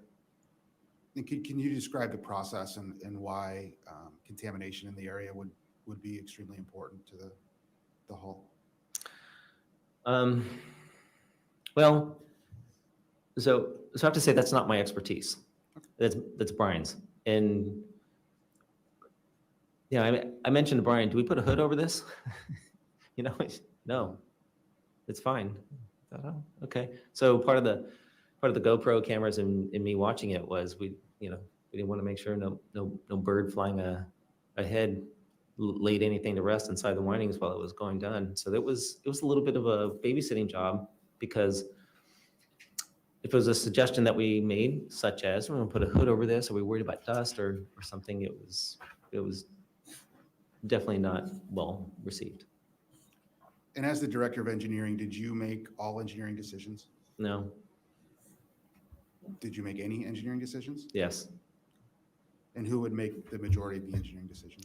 It was Stockton, for sure. And so that's interesting. He says Stockton, he's the director of engineering. He says Stockton would make a majority of engineering decisions. It's also interesting that he answered the other two questions yes, no. He's not really volunteering much there, is he? I just want to mention that I can't remember the name of this poem. I think it's a poem. Right? A poem? Grant me the serenity to accept the things I cannot change, the courage to change the things that I can, and the wisdom to know the difference. My job as the director of engineering is more about rounding up the cattle than it is about making all the choices, for sure. Showing the leadership to the younger people that are coming in, but then maybe to... Well, if he's going to quote any poem, that definitely is the best one to quote in these circumstances. Still, it does seem a little bit of an oddball. Raise the technical questions Yeah. when it's appropriate and go do that research. If I could control it, or if I did control it, it was a significant problem or a significant issue, which maybe we'll talk about. That's how 18 strain gauges got on the hull. I wasn't going to settle for anything else. So an engineering decision like that, I made it. And Stockton and I argued about it a lot. But pretty much, if the technical decision let's say the technical decisions for the case itself, the carbon fiber structure, as Brian Spencer, I could raise the alarms all I want, but it's Brian Spencer, and I look at Stockton, and he'd say, this is what we got. This is what we're going with. To the extent that I was uncomfortable really with. So I think one thing that's unavoidable thinking about is Stockton. We've seen him giving these presentations. We've seen him in interviews. He's quite a forceful personality.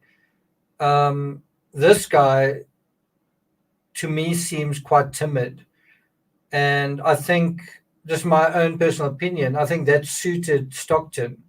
That's why I think this guy was on board towards the end. Because, I think you had other guys like Lochridge that were less timid and butted heads with Stockton. I think this guy was someone that would basically toe the line. And that's why Stockton hired him. Stockton could basically tell him what would be happening, and he would basically toe the line. Don't you get that impression? The fact that we weren't going to have witness panels. I couldn't understand that about Brian. Like, how would you build this without a witness panel? That's so basic. Seems so basic. But I couldn't stop that. To get the witness panels, the manual was already done. But that then raises the question, who's responsible then? The director of engineering has to know certain standards and protocols and common sense with regard to safety. And so it's one thing to say, well, Stockton was telling me what to do, but don't you have certain commonsensical knowledge and responsibilities that aren't that are non-negotiable, that aren't pick and choose? And wanted to go with that. So this is just a couple of examples of how I could influence it, and some things that, if it mattered enough, then I'd fight for it. And if it didn't matter enough, I'd find a way I can mitigate it. And was that Mr. Rush's management technique just to you, or was that employed throughout others that you witnessed at OceanGate?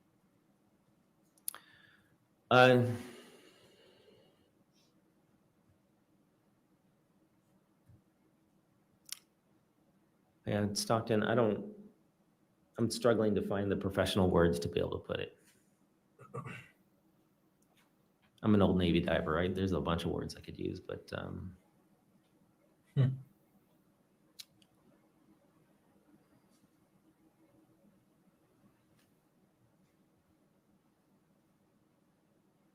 Unreal. Stockton would fight for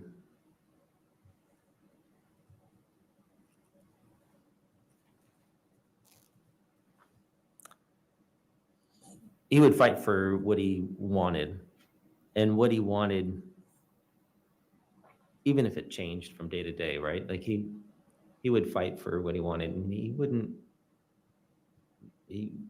give an inch much at all. So the fights that I had with Stockton, most of it behind closed doors, because as the director of engineering, let's keep continuity in the crew.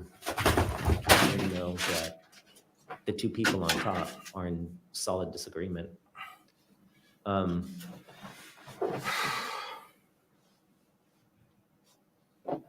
Most people would just eventually back down from Stockton. Like it was almost death by 1,000 cuts in most of the things. Death by 1,000 cuts. I hope that answers that question. I don't know a really good professional way to organize that in my brain right now. You had mentioned witness panels. Can you briefly explain what a witness panel is for the record? Right. So witness panel, if you were to, what was the whole, like 8 feet or something, if you're going to make an 8-foot carbon fiber structure like this, make 2 extra feet, cut those off, keep those in a vault or someplace temperature controlled, humidity controlled, and wrap them up. So if you have a problem, you can go back to what it was. You can do mechanical testing on it. You can do chemical testing on it. You can send it to where you need to go. But if, like in the case where we're sitting here today, somebody's going to try to come up with a reason why this thing imploded, serial number 2 now, without a way to know how it was built. It's in these types of systems. That's a pretty important thing to do. Did you make that recommendation? 100%. 100%. And it was denied by? Brian Spencer in Stockton. The mandrel was already built and the size was already committed. So when I came into the program, that was done. They already had a plan to go forward with it. So there's, some, I think it was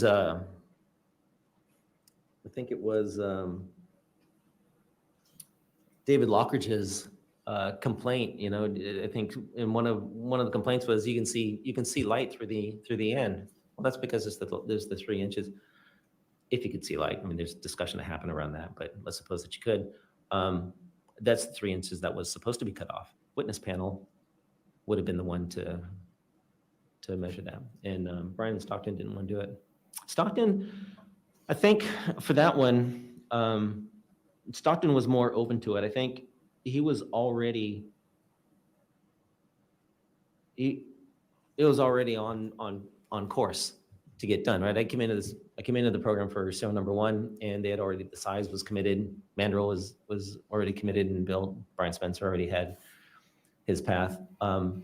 I just find it unbelievable what he said earlier, where he said, he didn't know when he came in that they were doing this for Titanic. It's like, isn't that like almost the number one thing? We are designing a craft for this. It's a little bit like going to, you're going to build a rocket, and then you say, isn't the number one thing? Well, is the rocket going to the space station? Is it going just to the minimum level of space? Is it going to the moon? Is it going beyond the moon? And which engineer would say, well, I don't know, I don't really need to know the answer to that. Let me start engineering. I don't know if I'm being oversimplistic here, but that just seems crazy to me. Items like that, and the fact that maybe we shouldn't cast titanium domes and put this in deep sea pressure because of the void concentration. Stockton really didn't know and understand at the time. And for a while there was probably a honeymoon phase with Stockton and I for a while, because it kind of blew his mind. He actually told me one day over lunch, he's like, "Thank God you were here." And why do you think he was making those decisions? Are you aware of why he was making those decisions? Was there a benefit to him, or just the way he thought? It's quite a statement he's making. We went through a honeymoon phase, and Stockton said, "Thank God you're here." Given the context, it seems like he's still caught up in a bit of a fairy tale. To not like build another mandrel? Okay. Oh, it's cost. Yeah. I mean, we could have done it. And what about testing? Was any testing conducted on the first Titan hull?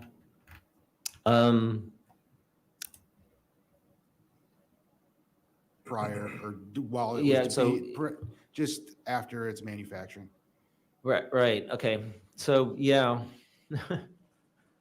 So mechanical testing really wasn't something that we could do on it. Acoustic testing, we wanted to do on it, and we tried. We had some experts come and take a look at the parts that were cut off and try to get through the hull. We went and saw Boeing acoustic experts and said, how can we go do this and go find whether or not we have voids in there? And Stockton and I were concerned about a void in an interstitial void, or which could either be a delam, a full delamination, or not.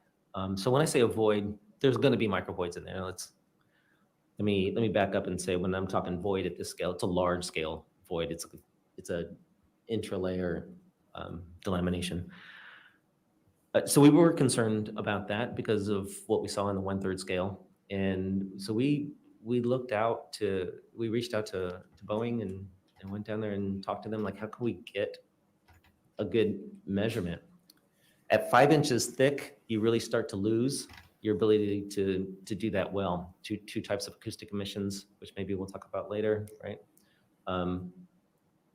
We had some experts look at it, and we didn't yield results that we could do much with. I do think, what did someone say here?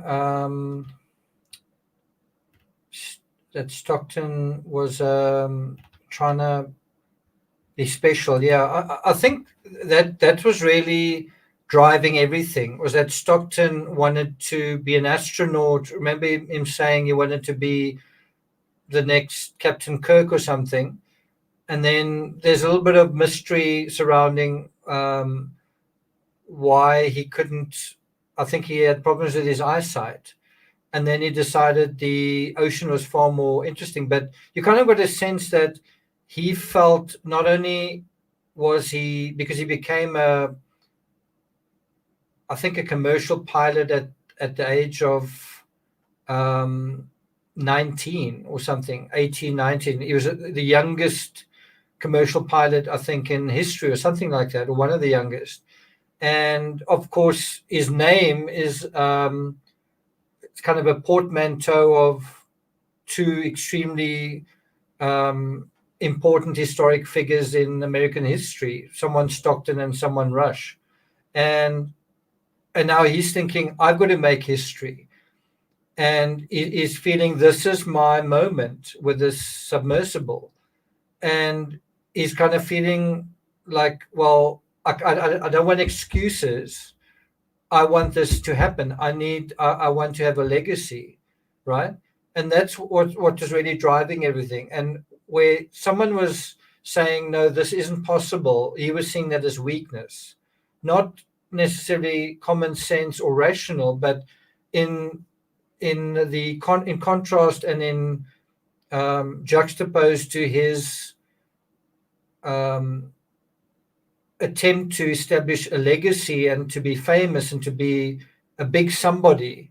All all of that is a threat to that. And so he's just trying to find a path through all the noise and all the nonsense. And because of this hubris, it basically clouds his judgment, and it clouds a sense of, he probably thinks, if you've gone to the Titanic once, you've proved that it works and there's nothing more to prove. But somewhere along the line, the pressures, it's so weird. It's the pressure to get down to the depth of Titanic as an analogy in the other pressures, the pressure, the financial pressure, the expectation pressure, the pressure from colleagues, the other people around him saying this will never work. All of that is creating a pressure that he is trying to ignore because he's simply trying to achieve what he wants to achieve. And in certain areas, all of that is commendable. For example, in sport, if you ignore your detractors, you keep trying, you keep pushing limits. In certain areas of exploration, that certainly is commendable. But when you're dealing with lethal limits, it's not so commendable. You've talked about 1/3 scale models. Can you explain to me the importance of a 1/3 scale model and walk me through the 1/3 scale model testing that was conducted when you were the director of engineering? Sure, right. So I came in. Yeah, but I don't think Stockton is the average engineer by any means. Anyway, I'm not going to belabor the point. In March of 2016, they already had a 1/3 scale model built. Who built all the 1/3 scale? Brian Spencer. Yeah. So serial number 1 is that hull. It's all Brian. I think a really good example of where this became irrational, and I'm sure any engineer would agree with this, is as soon as you stretch that sphere into a sausage and you're saying, well, we need a sausage-shaped sphere so that we can essentially have a taxi cab, a bus to take additional passengers down to the Titanic. We need a taxi service, a bus service. Well, that idea is great, except the sausage is the worst shape to deal with pressure. And I wouldn't be surprised if where Titan failed was in the sausage section. I could be wrong, it could be in the windows, but I wouldn't be surprised if it's in the sausage section, don't you think? But I mean, there's a good example of where your idea overrules the common sense of it. There isn't any carbon fiber anything that was not Brian for serial number 1, and that's my tenure all the way Can to you settle June down? 2019. So the 1/3 scale, the important. Just to let you know, I didn't take my dog for a walk because of this live stream, so he's a little hyperactive. He's a little unusually restless. So the 1/3 scale is structures like this can be very linear. If they're nonlinear, that's a much different problem. And so if you're 1/3 scale and you go to 1/3 to depth, and you have 1/3 nearly everything and it's linear in its path, then you I can think so. scale up, and you can scale up by just drawing a straight line. Engineers like that stuff. It's when we start doing this that things get complicated. So the 1/3 scale was seen as a way to understand whether or not the full scale would operate and how good it would be, assuming the elephant in the room is that you make the 1/3 scale the same way that you make the full. And carbon fiber structures are all about processing. And so if you have 2 people that are making a 1/3 scale and you wind that processing, it might take you a week or so. But when you do 6 weeks of winding a very, very large, that process should be controlled probably pretty well. You want to make sure you get that same result.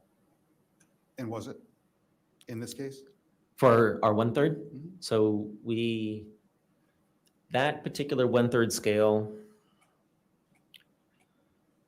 so it suffered before I got there. I actually got to see the carbon fiber dome implosion in March of 2016.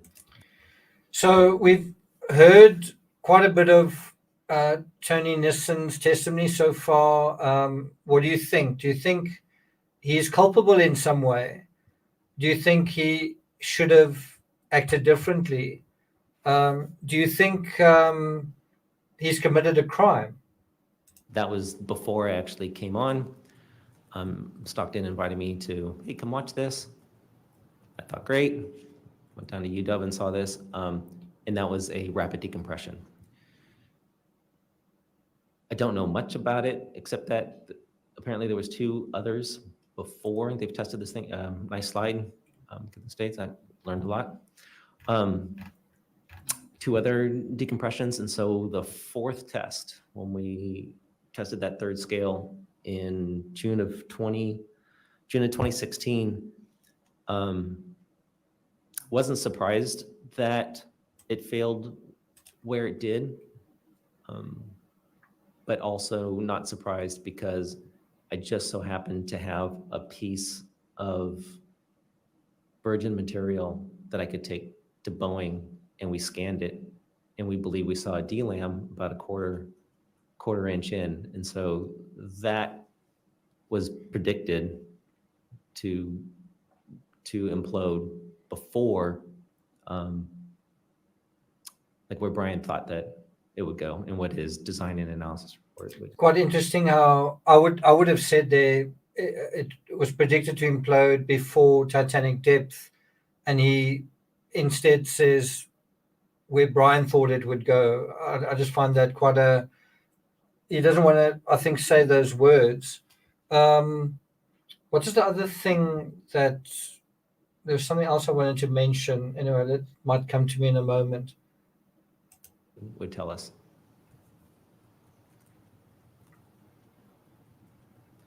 Oh, earlier he said that he only thought he would work there for a year.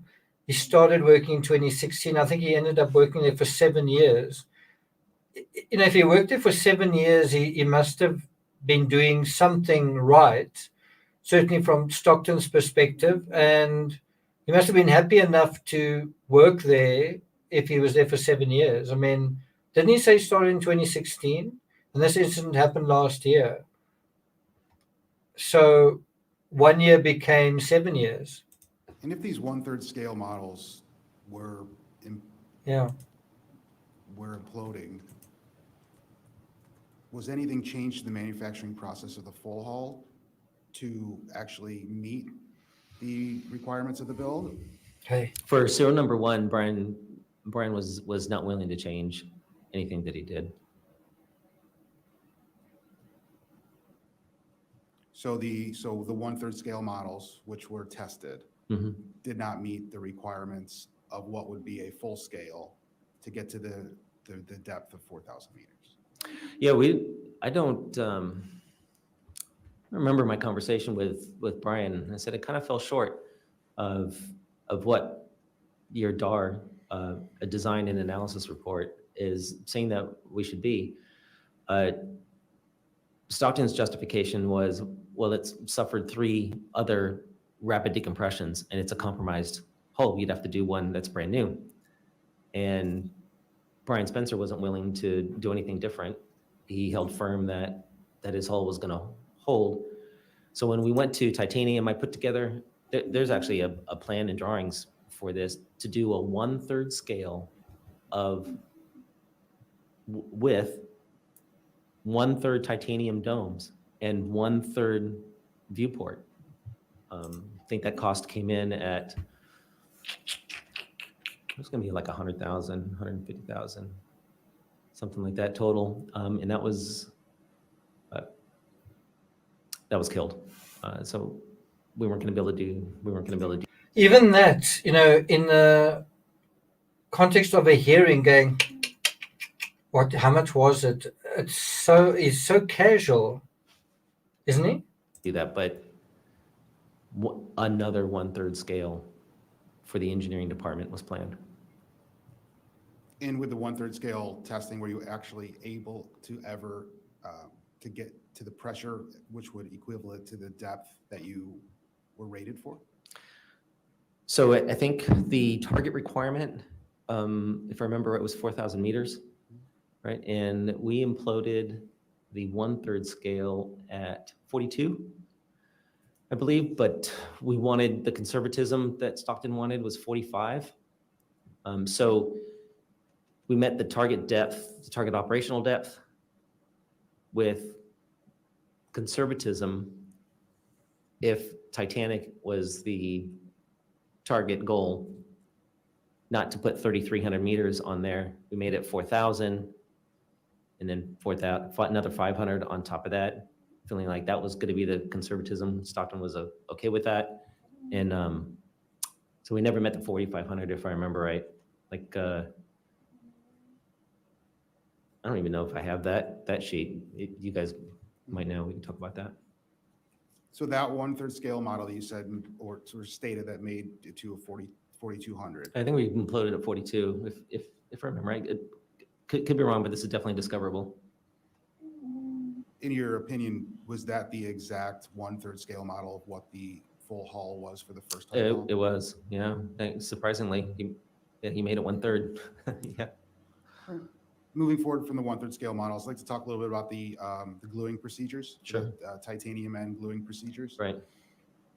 Can you talk a little bit more about that?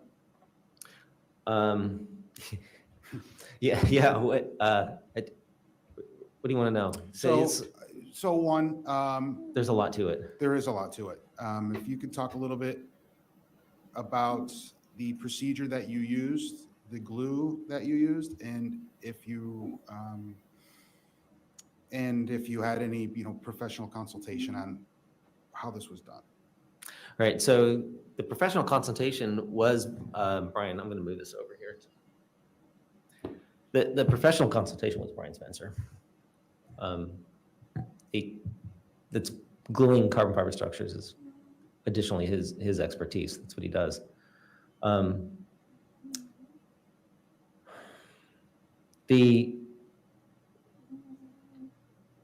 Brian sent the two people that wound the serial number 1 to Alameda, where we had very big lathes and cranes, and so we had to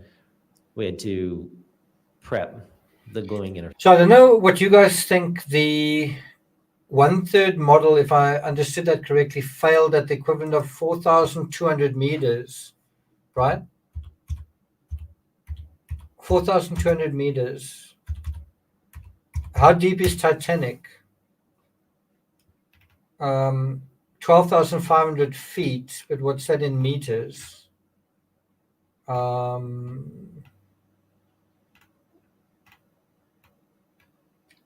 3,800 meters. I don't know, like, that is a really tight margin. It's a really tight margin. And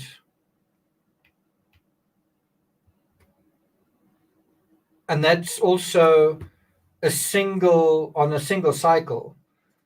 Bear in mind, on a single expedition, there are 5 missions, I think, 5. Let's put it this way: in a single season, there are multiple expeditions. Each expedition leads to additional cyclical fatigue. So my understanding is that they tested it to 4,200 meters and it imploded. That's on a single dive. So if you do a multiple dive, and we're talking about something that does show cyclical fatigue, that's something I'm not really hearing in this discussion so far. Interface, and have a way to move it around and put the titanium rings on it and get the alignment right. So I wasn't comfortable with doing that myself. So we got Brian Spencer to send 2 staff to go do the gluing procedure. And what I made sure was... So FYI, Titanic is the equivalent depth of 9 Empire State Buildings piled on top of each other. I've actually been up the Empire State. It is pretty high. As that we were on square, straight. And so when that was done, it was plumb and level. And that's what I cared about most. The how to glue that is Brian's expertise. And I think you asked what material we use. And serial number one, I think we use EA 9394, if I remember right, with a compressibility of like 56,000 KSI, but really, really strong stuff. And we might get into a discussion later on that interface. I mean, all material science and all engineering is all at the interfaces. And so that's an important thing to know. And had this been used before in deep sea submersible industry? I don't know. It's a good question. Brian wasn't willing. I wanted something a little bit more flexible, and he wasn't willing to change that.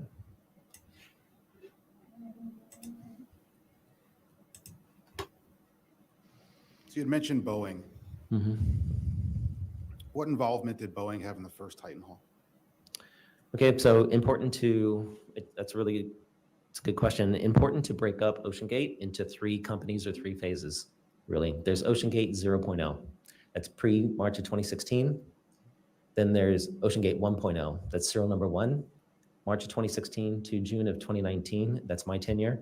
Then there's OceanGate 2.0, and that's Dan Scoville and Phil Brooks, June of 2019 on. Boeing was mostly involved with 0.0. And I don't know a lot about that. Mark Nagley, I think, is on your list to talk to. Mark did some analysis, I believe, for Stockton.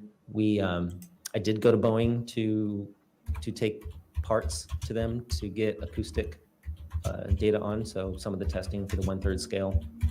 And I took the pieces of the cutoff pieces, if I could learn anything from it, from the full hull.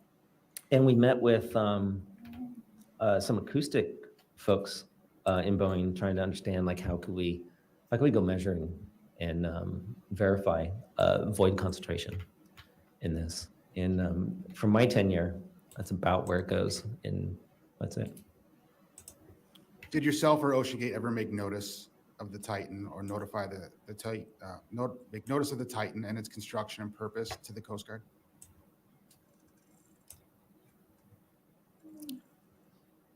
Did we make notification to the Coast Guard that we were building it? Yes. Is that? Oh, I don't know. Business choice. I was strictly technical, and Stockton liked to keep him and Neil. They kept the business to them. So quite honestly, I had my hands full, and I wouldn't want to know it. Okay. So if you were strictly technical, would you have been aware of classification societies were ever notified or discussed with for the Titan submersible? So I know Stockton was in a spat with folks from the class societies. I don't know them all. He would bring me in if I mean he would talk about, he was annoyed. Another role, a director of engineering, you're the shoulder everybody cries on. And, I'd listen to him. And he was annoyed that they wrote letters to him. And Okay, so I was wrong about, so he wasn't there for 7 years. He was there for 3 years at OceanGate. This is actually his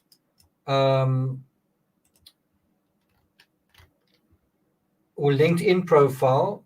It just says engineer, doesn't give his full name. Senior engineer, blah, blah, blah. He's currently working here, but apparently this even predates that. March 2016 to July 2019, 3 years. And there you have it before that, volunteer firefighter. So yeah, that is kind of interesting. Is that correct, that he was at OceanGate for 3 years and 5 months?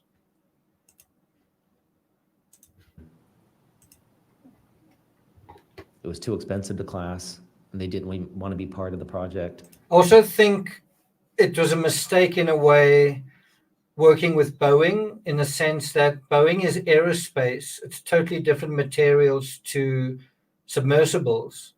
And that's actually where they got the carbon fiber from, was secondhand carbon fiber from Boeing. And by the way, a lot of aircraft parts now are made of carbon fiber. And one has to ask, is there going to be cyclical fatigue in those planes a couple of years down the line? Because the difference between carbon fiber in an airplane is also that one day it could just snap, whereas metals don't do that. So that's something I'm definitely concerned about. Yeah, that's what I know about that. I wish, quite honestly, I wish there would have been part of the project. I mean, to do a collaborative venture on this would have been nice. On a professional scale, it was annoying to me that we didn't share data, or they didn't want to be part of it. At what point did you know that the submersible is not going to be classed or adhere to structural That's a standards of the good- class society? Right, that's a good question. I don't know when we took this divergence. So the divergences were, I don't remember there being a defined day that, hey, we're going to try to get it classed here, and then we're going to go off this way. It was starting in the summer of 2006.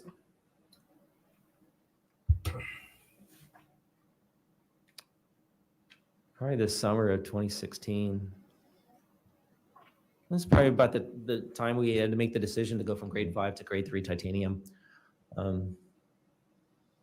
which I know I totally forgot that we did when I first talked to you guys.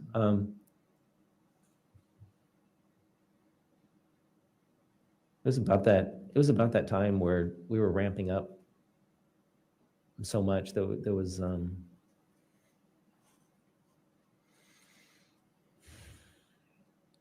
almost felt like there was no room for it. I wish I had a better answer than that, but there was no discussion ever of now getting classed, and it was a further divergence from their involvement. And with regard to the classification society, so discussing the classification society and the carbon fiber structure, was that the major issue in not being able Yeah, to it was comply? there 2016 to I think it was 2019. part of the issue.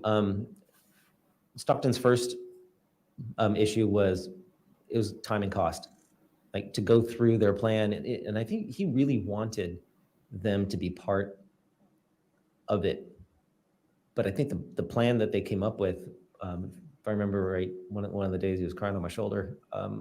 It's going to take too long and way too expensive. It's ridiculous. And in his words, it stifles innovation. I said, well, you could still be innovative. It might take a little bit longer, but there was a divorcing, so to speak, over the idea when he couldn't get traction on what he wanted.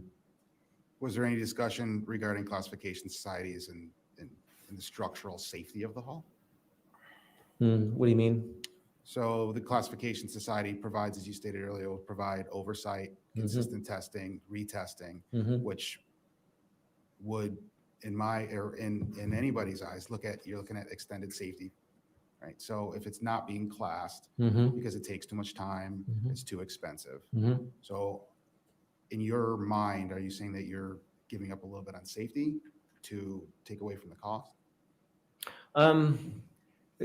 Classing, I don't think classing would have prevented this accident. And certification, that my comment earlier holds, right? I mean, aircraft are certificated and we still lose them. So that by itself, just by itself, I want to be careful in how I answer this, right? Because that is not going to prevent 100%. We absolutely could. We could 100% engineering wise prevent all traffic accident deaths. 100%. We would all be giving up a lot of convenience to do that. Right. So the idea that we go through this certification or and this classification, it gives us a path to get there with good confidence that we're going to be successful. But certainly it doesn't prevent things like that. But that's with let's say classing of vessels and whatnot. There's other guidance that we look at, like ASME, right, that you want to follow, and engineers should follow. And I have some stuff that we could talk about. And so we didn't, for serial number 1, we if we get to this here, which I hope we do, in the technical notes, that we followed the guidance that engineers would follow for solid development. And in fact, the analyst that I hired was a Boeing. I chose an aviation analyst to do the FEA models for that reason, so that we could follow like ASME guidance and put more of an aviation type discipline and standard into the development of what we're going to go build. At the time of the build for the first Titan hull, was carbon fiber an approved material to be used as from a classification society? No, they didn't. I don't think so. I don't think they had a path for it, which was a little bit of probably the issue for Stockton. Was the hull certified and stamped by a professional engineer? I don't know if Brian Spencer is a professional engineer. He's the it's a good question. I don't know, like that cool. Did you or OceanGate register the hull with the Washington State Pressure Vessel Commission? I wouldn't know if whether the business did that. In your initial interview, Mr. Nissen, you mentioned that you were certified in conformity assessment tests and have worked extensively with regulatory agencies, including indicating a broad understanding of compliance requirements.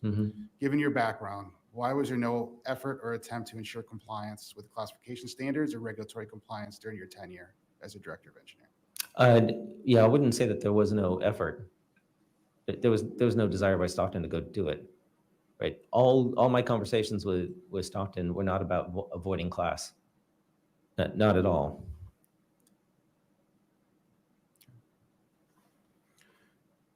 With regards to the Titan timeline around December of 2017, as the Titan is being completed. So if I understand that correctly, he's kind of saying Stockton wasn't interested in classification, and so he wasn't interested in talking about it. So he didn't raise it with Stockton because it wasn't raised by Stockton. It wasn't an issue. It wasn't a priority for Stockton. I don't really get the feeling that this guy, takes the classification thing seriously. And that is, I think, one of the main lessons we learned from this was that if it had been properly certified, it would have been certified safe.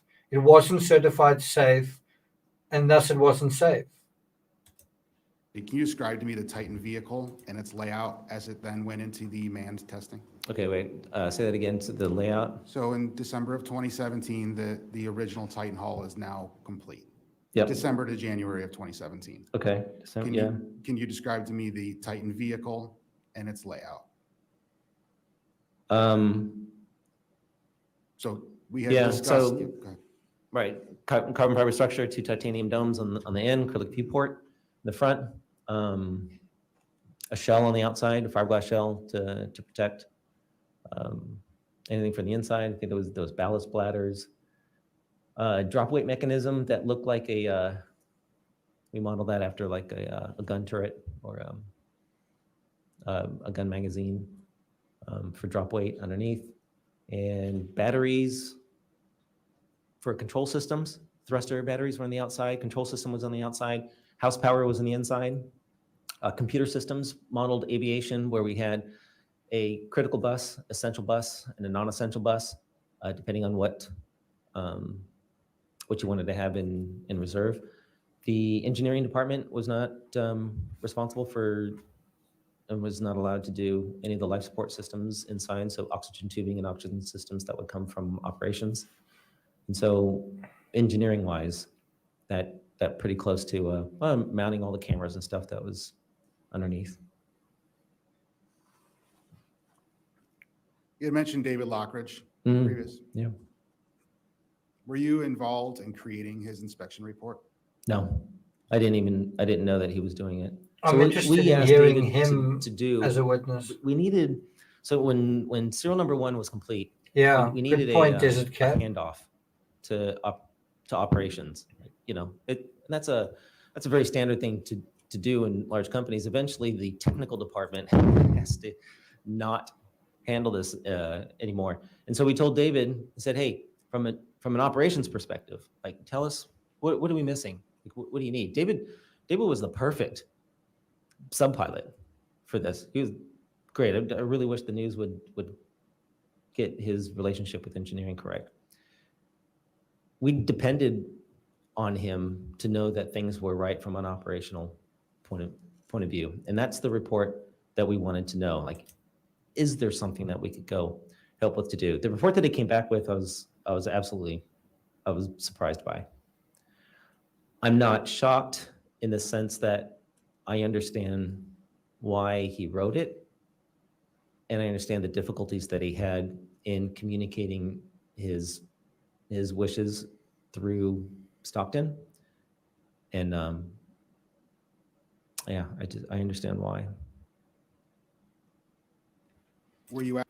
So I'm still not very clear when Lockridge was on board and when Nissen was, but it's very different the way Lockridge opposed Stockton, and Stockton ultimately sued Lockridge, I think. But there was a lot of animosity, a lot of litigious behavior. And I wonder whether Nissen didn't observe that and go, okay, I'm not going to make the same mistake. At the meeting where he himself and Mr. Stockton had discussed the findings. I was, and we could probably call it in air quotes the meeting, and it's the one where eventually he was let go. Right.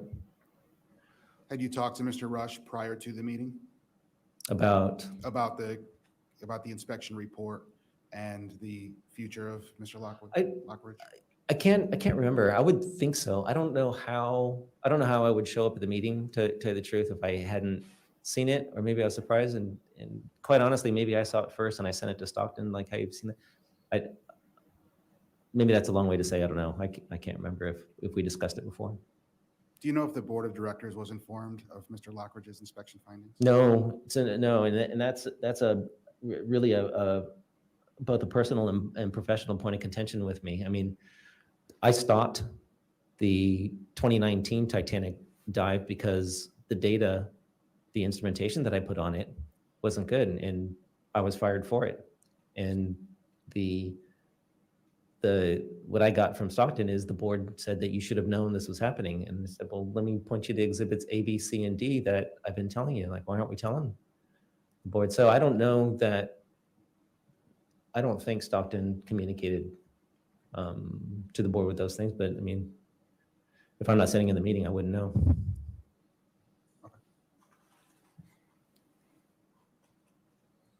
So in the spring of 2018, the Titan was then shipped or taken to the Bahamas to conduct testing. Yep. Were you there for any of the testing initially? Can I answer this with both yes and unfortunately? I was there. Care to expound? So once Let's see if it Once was the a lightning engineering strike that and caused engineering team problems. turns something over, right? You're done. We've shown that it works. The systems work. You communicate how to take care of it, and then you field the issues that come in. Flowers of And- Romance, he was fired, And hey? My roles in the past, we would call these things MRB, material review boards, right? So you'd have a nonconformance or something where an engineer has to go answer it. We'd have to provide the disposition for it. And that's the phase that we should have gone to. And quite honestly, I didn't have a desire to go step foot in the Bahamas. I didn't want to be, the operations group was not was not a fun place for me to work, and I didn't want to be there. But there was a planned expedition in June to July of 2018, is that correct? Oh, there was, yeah, right. So I wrote the qual plan for it. The first time we put it in the water, I dropped it on a fishing line, 200-pound strength deep sea fishing line, because I could calculate the buoyancy. I was 150 pounds negative, and we started with that. And I wrote a series of plans for them to go do this, and I wanted to see the data to buy off on the idea and whether or not we were seeing what we expected to see. How did you confirm the depth at which the hull would have reached? We had an acoustic transmission on board, so same thing that we saw here that communicates to the top, and there's a way to ping items underwater and sends you a return on the depth, whatever it is. And so we had these systems on there. And what was the testing plan? Did you really say they dropped the Titan using a fishing line? You want specifically, or kind of like a broad? Specific, if you Yeah, right. I can also assist. So there was or there was not? Oh no, there was. Yeah, that was part of like my interview was that this is where we're going to go test it. I thought, great. Did that ever happen? No. And why not? One reason was the deep ocean test facility. In order to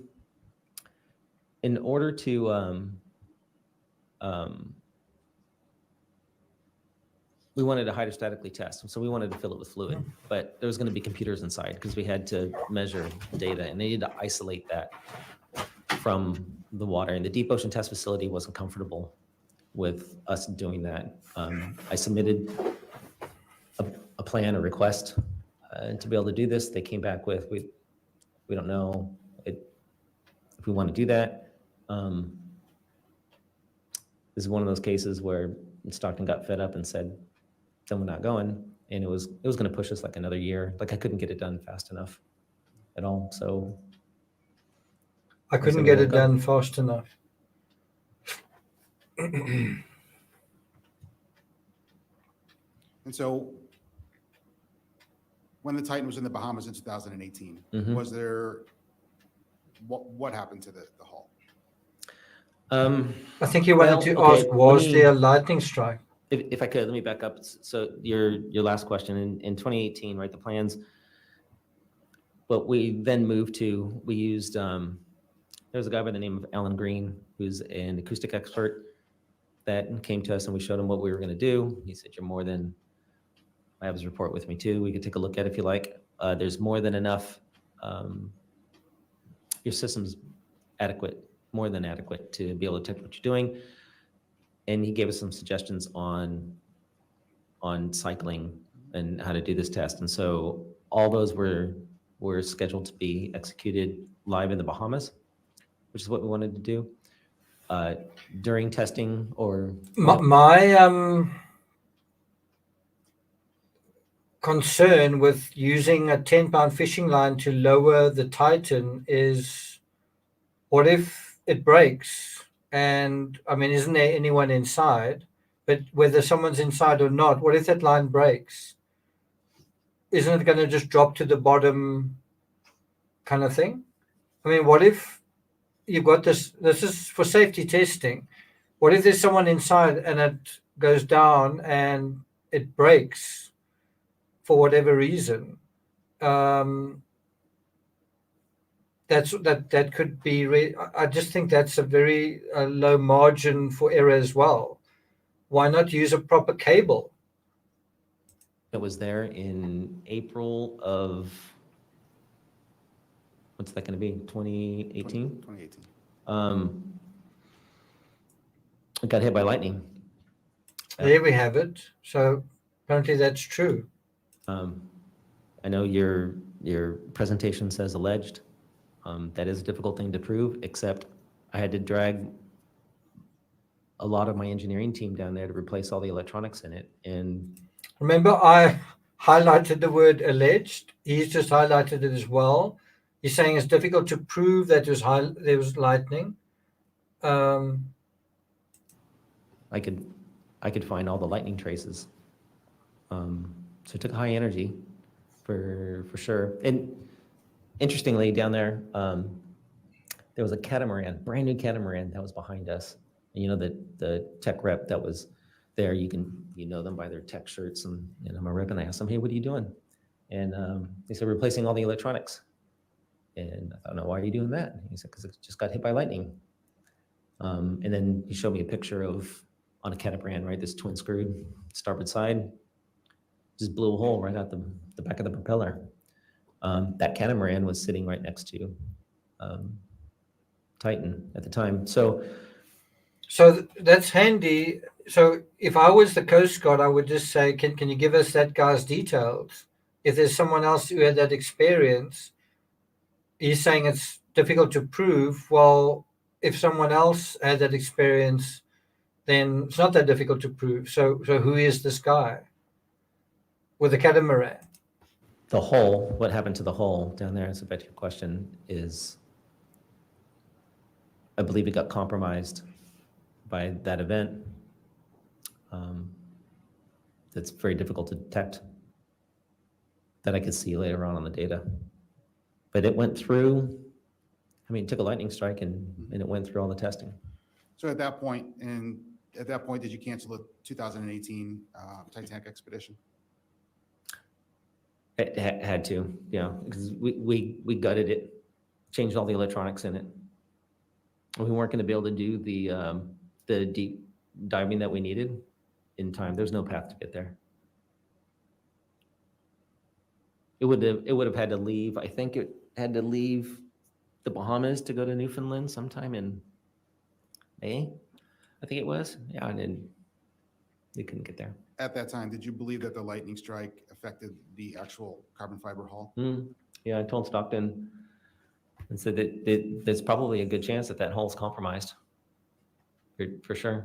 And he still wants to go to Newfoundland. It'll be okay. So nothing was done to the hull itself from that point on. You didn't make a new hull. It wasn't created. No. So the strain data that we got back, the strain in the acoustic. So I mean, I wrote a couple of reports that I don't know if you guys have them or you want to look at them.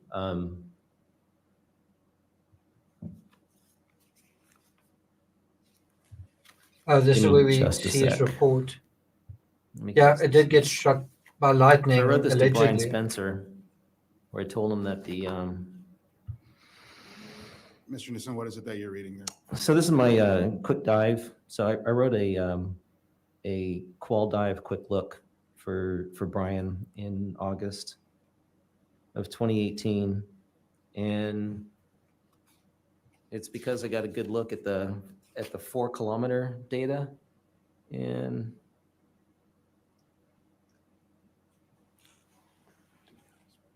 so I told Brian and Mr. Stockton. Nissen, Mr. Nissen, hold on just 1 second. Yeah.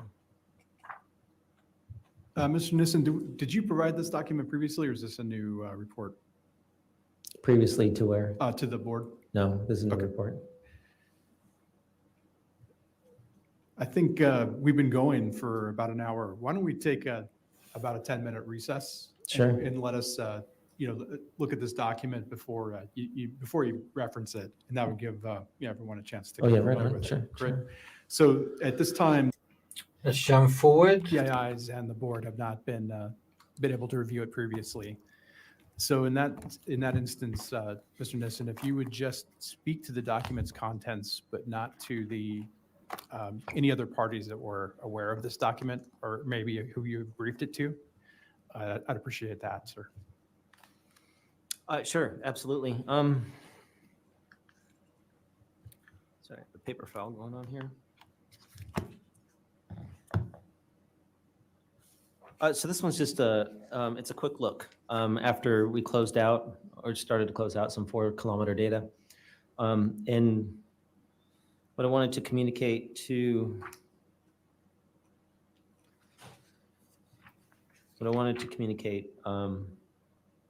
really to the team was that it's moving more than we thought.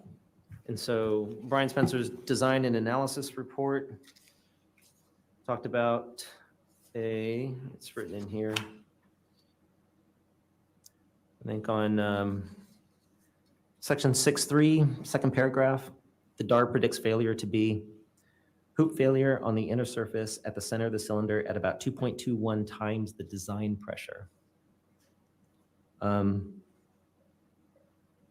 That turns out, actually, if we get to it, to be the basis for the FEA models that we produced. It's really that quote in there. And so I write comparing some measured strain and extrapolate 4-kilometer data. The DAR, which was 2.21 times the design pressure, was considered to be conservative, and we were deflecting about 37% higher than prediction. Like all that validation was Stockton. I wasn't allowed to be in that. I really wasn't allowed to be in operations unless something went wrong. That's it. No, I'm sorry. I'm sorry to chuckle about it, but it brings back some memories is all. Sorry. Do you know why they would say that the dive was validated by a representative from Lloyd's Register? That was Stockton's doing. I didn't validate it. No, in April 2019, that told me you can't go to the Titanic, like it killed it. This is before. So in April of 2019, this was the dive where there was four crew members, including Mr. Rush, and they went down to 3,760 meters. Yeah. Was there a representative from Lloyd's Register there in the Bahamas that you're aware of? I think so. Like I remember vaguely. I'm not even sure I was there for that dive, but all that talk, as when serial number 1 was built, Stockton had a So you can see just how much hubris is sort of in these statements from Stockton Rush. This dive was another important step towards opening deep sea exploration to more people and places. We are developing technologies and designing submersibles and infrastructure that is making underwater exploration more accessible than ever before. Well, no. Ultimately, no. And Tony became less and less important. Look at that above that. Let me just read this. OceanGate with its Titan submersible is disrupting traditional submersible design. Well, no, ultimately it didn't. 073, Coast Guard Exhibit 073, which was a OceanGate blog named History Making Deep Sea Dive to 3,760 meters with 4 crew members. That was the title. Thank you. So subsequent to this dive, in June of 2019, an OceanGate pilot was conducting a pre-dive inspection and identified a crack in the carbon fiber. When were you made aware of this identification, and what were your steps taken? Right. June. So we have to back up a little bit to December 2018. In December 2018, Stockton wanted to be done with cold dives, and it made it. What's not talked about a lot is what we're about to talk about right now. Serial number 1, for all practical purposes, was a successful program, and what I'm about to tell you is why. I really don't like the way he doesn't answer the question. He's jumping out of the timeline. He just, if I was the chairman or the question, I would be like, can you just answer the question? In December 2018, when Qual wanted to be done, when we wanted to be done with Qual, and Stockton could then load it up and send it to, when I say it, send Titan to Newfoundland. Sure, it met all the operational objectives, but we still needed to look at the data a little bit. And part of the discipline that I would put in it is I would still look at the data and tell them whether or not we can continue on. So we had a meeting in the winter, spring of 2019.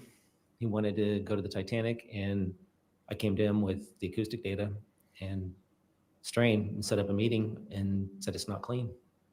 Like, we still can't do it. There's something going on. And an extension of this report here, I showed him the pictures I have of the AE data that showed something's going on in the center of the case. Something's going on in the left side of the case. You need more dives, and I can't. It was the maddest I've seen Stockton, for sure. So That's the maddest I've seen Stockton. Another dive, and I wanted a few more clean, but that turned out not to be clean. So the data from that I don't remember that data had totally come back ready to go, but I got a picture.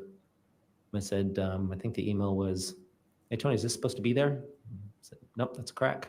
Like, the hull's done." So I left my desk and I went to Bob Schumann, and he was the CEO at the time. And I said, "Titan's got a crack in it." I said, "The hull's done." Then I spent a couple hours trying to convince people that, no, this is not salvageable. And I was on a plane, I think the next day, with a couple of other folks down to the Bahamas to go take a look at it. And we started carving it out and noticed that the crack was bigger than we thought, just by the picture. So it was subsurface. And so for the pilot to conduct the inspection, so we covered the external portion of the carbon fiber hull was covered in a polyurethane coating, That's right. which is similar to a lining that is used in a truck bed. Like a soft rhino lining. So on the external portion of the hull, how much of the hull, of the carbon fiber hull, is visible? If I'm looking at it from the outside. From the outside? Yeah. None. Zero. So on the internals, there is an insert. There is. And what was the approximate gap between the insert and the inside of the carbon fiber hull?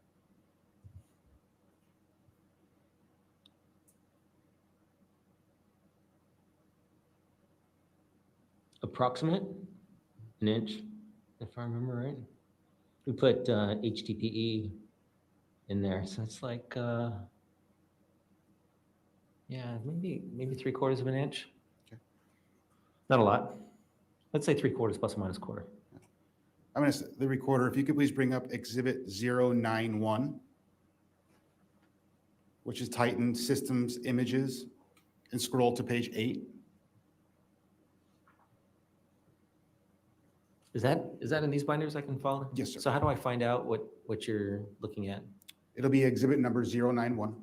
On binder I believe 30? it's binder number 2.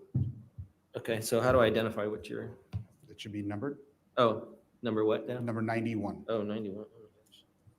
All right. And I'm going to call your attention to the bottom left picture.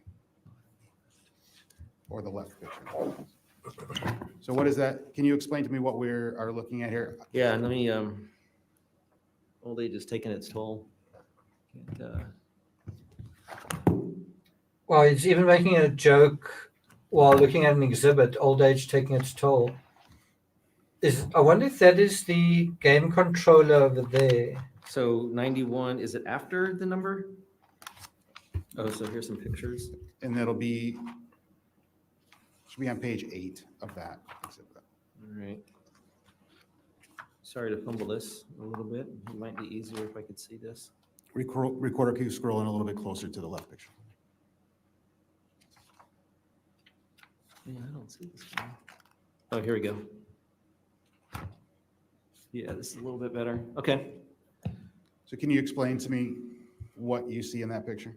The left one? Yes, sir. All right. So, so that's a view If the front dome was open, it's just a view forward, looking aft. You see the back wall there with the monitor subfloor, and then you can kind of see a gap, a ring, and that would be the insert and the gap to the hull there.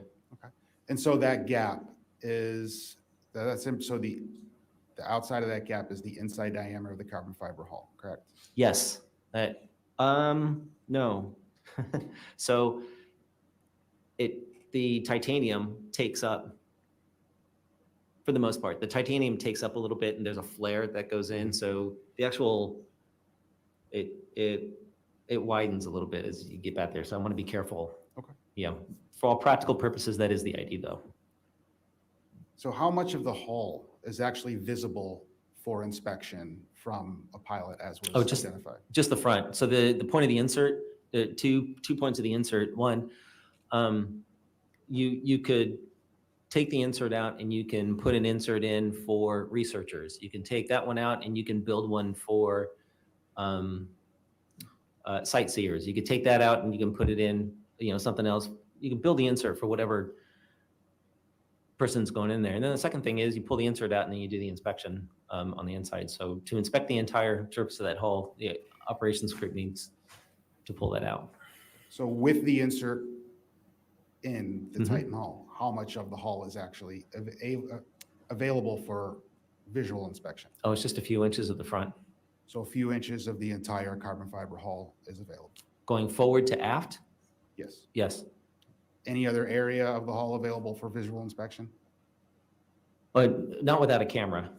So a pen camera would be next appropriate to go in there. But no, if you get to the aft portion of it, I'm assuming, so we're talking serial 1 here. I'm assuming Yes. that serial 2 is close enough to go do that and close to the same that, I don't even know if they used an insert in it, but for ours, the aft lip, you can see it the same way. Okay. Thank you very much. So once the crack was identified, and you had gone out to the Bahamas, Yeah. and you confirmed that there was a crack, what was your communications back with Mr. Rush? I told him the hull's done. That's it. And what were your next steps at that point? Put together a presentation for Brian Spencer. To help us understand this. Like, how did this happen? And yeah. So to the best of your knowledge, there was a Titanic expedition scheduled for July of 2019, correct? So at that point, as the director of engineering, was your recommendation to cancel the I killed it. expedition? I wouldn't sign off on it. So I got terminated.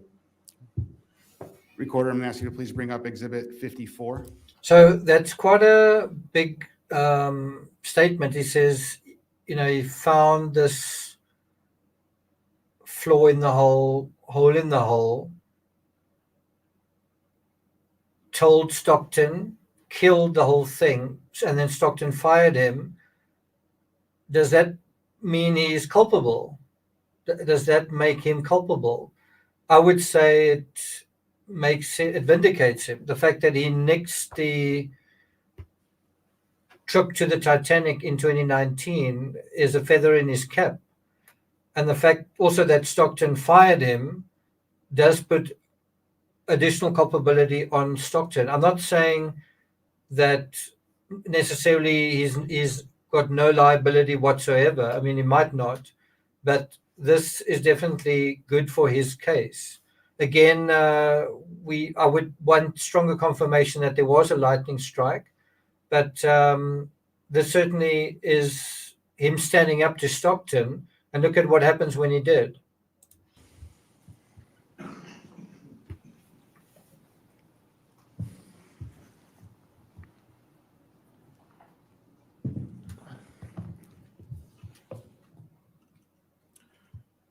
Which was scroll to the top, please. Which was the Titanic Survey Expedition Update. Okay. It was from the Strategic Director of OceanGate Operations.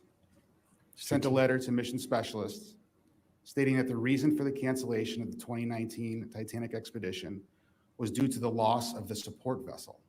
Right. Were you aware that this was the case that was being told to the mission specialist? I am.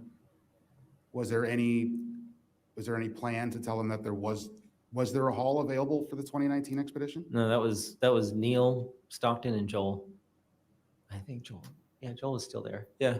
No, the business part of that. Let's read this. Over the last few weeks, since the ship operator withdrew, the Havila Harmony OceanGate Expeditions Limited has been working to keep our mission specialists, partners, researchers, vendors, and investigators informed of our status and plans. The last-minute ship withdrawal has created many challenges. So that's what they blamed it on, the ship withdrawal. They also blamed other things on bad weather, which is why the whole lightning strike is something you need to verify, because OceanGate seem to have a history of making claims that are potentially dodgy. In this case, they don't say the reason they cancelled it was because of a hole in the hull. And one reason why I think that they're quite angry is look at what they say here. Not only did the expedition delay cause the loss of substantial media revenue, in other words, money, on the Thursday before the cancellation, we had signed a 1.1 million sponsorship agreement with a major internet brand. So I don't know if when the cancellation happened, but within days of that, they'd signed a over $1 million agreement with an internet brand, and then they basically lost that as well. They lost $1 million. And so Stockton is furious about that, because he just wants to have his way. You know, he's got the marketing going, and now he's got to give that up. And Stockton's solution is fire someone and then get someone else who's going to give me what I want, kind of thing. As small companies, both entities have relied on private investors for the tens of millions of dollars it has taken to get the project to this point. The tens of millions of dollars are giving you an idea of what's really going on here. Besides Stockton trying to create his legacy, Stockton is getting up to his gills in debt, right? To the tunes of tens of millions of dollars. And so if he's losing $1 million, right, and he's really upset about that, you can imagine how desperate they are to not lose any more money. Our plan was to do a large equity round after the Titanic. Given the recent events, we have accelerated this process. We have had multiple discussions with the ship broker to settle claims we may have against them. As they are a Norwegian company and the contract calls for disputes to be resolved in a UK arbitration court. So that's also going on. Litigation. They're trying to get their show on the road. Meanwhile, they're suing people left, right, and center. We are not optimistic of seeing meaningful funds from them in the near term. And so a lot of the blame here is on a substitute vessel, not on their own vessel being subpar. In other words, they're not actually taking responsibility, and they're also not being accountable to their own flaws and errors in their own design. I know it went on, and I'm glad my office was in another section of the building. But it wasn't true. We didn't have a hole.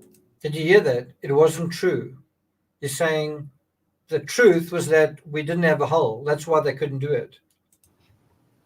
At any time, did OceanGate divulge that there was not a hull available? That I don't know. I just know that this one I told them we couldn't use. Did they discuss with you that the plan was to put out the message that it was the loss of the support vessel? There's no discussion. Operations and marketing, no discussion with engineering.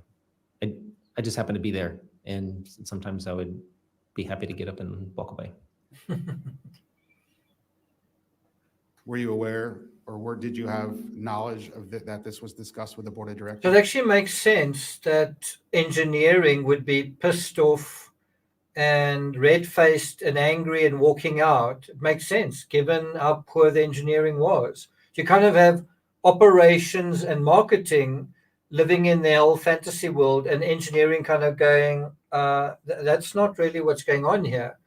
But operations and marketing are kind of making things up as they go along. It's kind of like the millennial version of things. Sorry, not millennial, Gen Z, where you kind of, if you just say something, that's reality.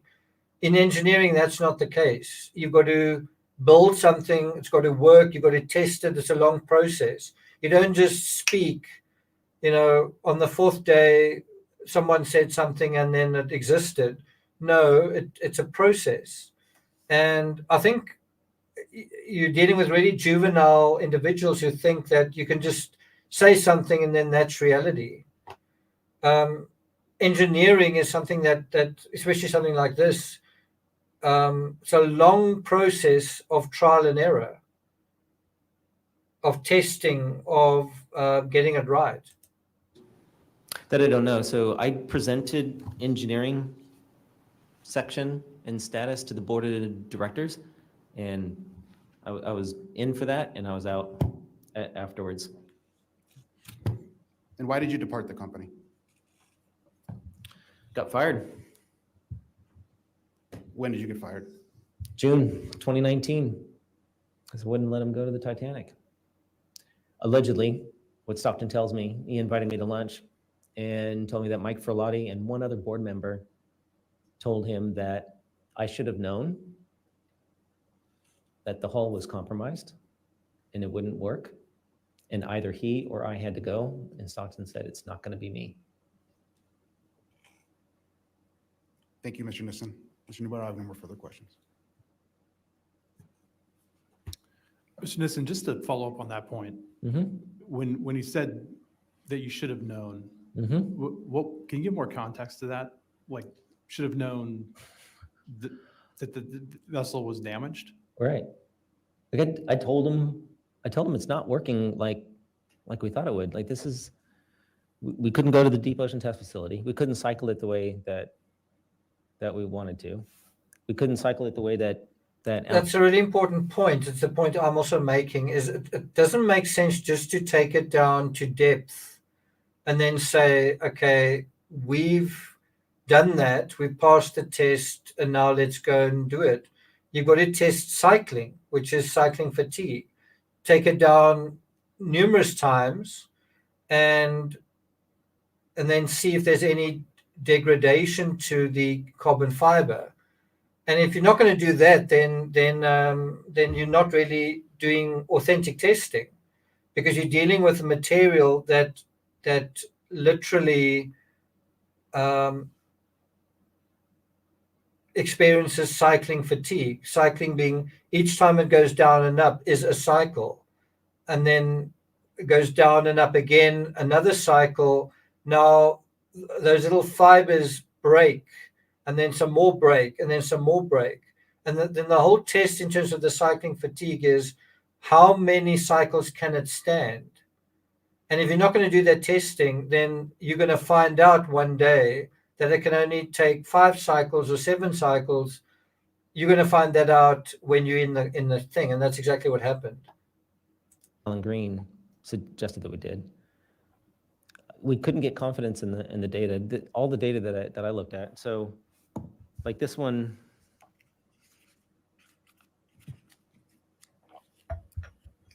this piece here is kind of important in that, because I showed it to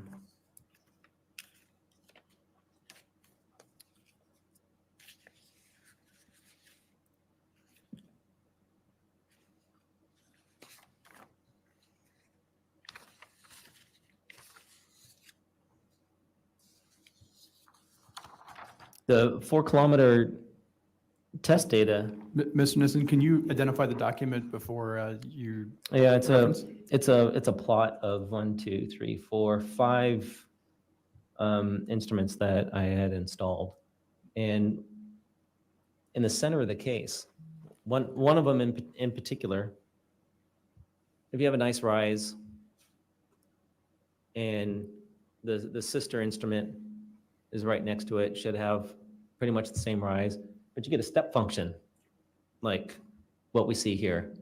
And I told Stockton, I was like, something's going on in there. Told him the hull was flexing too much. Like everything that I could do to tell him, like, here are the alarms. Like, this is why we shouldn't go. We're there. And when we sat down to a meeting, I think Bob Schumann was there. He wanted me to buy off on the idea of going to the Titanic, and I told him no. You can't. Like, it's not clean. And I told him this exact phrase. I said, this submersible, what we're doing, has never been done before, right? We don't have classing direction on what good looks like. And I said, nobody knows what good looks like or what it's supposed to look like. I said, but what I do know is it shouldn't look like that. Mm. And sir, to clarify, was that conversation before or after the crack was discovered in the hull? It's before. I told him before he couldn't go. It's the reason for another dive, more dives. Sir, So during Stockton those- had all of this during the dives of knowledge the prototype in his hull, head, are in you his aware heart, of any dives where when he went the following year. Wow, his did heart rate's gone up mission again. specialists were taken to depth? So, right, I know that a guy by the name. I mean, not to state the obvious, but Stockton has been arguing with his engineers who say you can't do this. He overrules them and then takes his passengers down into the situation, knowing what he knows, but he doesn't tell them. And then look at what happened. Name of, I think Carl Stanley went, right, he runs the sub out of Roatan. Joel The PH Nodulator. Perry went in, and what they called the people that went is, you know, whether they're quote unquote mission specialists, I don't know. It's really an operations thing, and that part I wasn't part of. Were those non-OceanGate employees? Carl wasn't. I don't think he was. Like, he wasn't doing any in an advisory nature or anything. I never saw him there for a day of work. Maybe down in the Bahamas or something. But Joel Perry was an employee. He was marketing. Thank you. At this time, I'd like to pass the questioning to Lieutenant Commander Williams. Thank you, sir. Mr. Nissen, earlier you stated that when you were hired, you were told that the Titan hull was almost completed and the engineering was already completed. Was that actually true? No. Can you expand? Yeah, I mean, I don't want to sound like too much of an alarmist, but there isn't much of my interview that was true.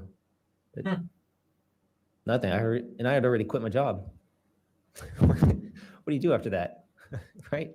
No, it wasn't ready to go. When I did the FEAs on it, it wouldn't survive.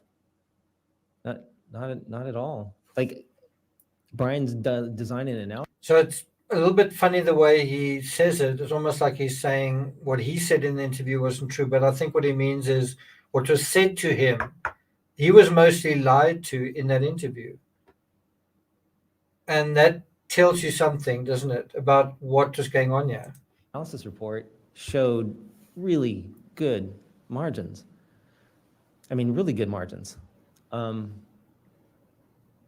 working relationship with Dave Dyer at APL, like, I couldn't get a good FEA out of him. Brian Spencer wouldn't provide me with anything more than what he did to grade 5 titanium in the DAR that he produced. But that's why I hired my own analyst to go do this, because I didn't have anything that gave me that. I wasn't ready. Since you started as engineer number 1, that then expanded to over 25 personnel under your leadership, were there any changes made to the design once you increased the engineering team? That's a good question. So when you say changes to design, you mean from OceanGate 0.0? Yes. Right, no.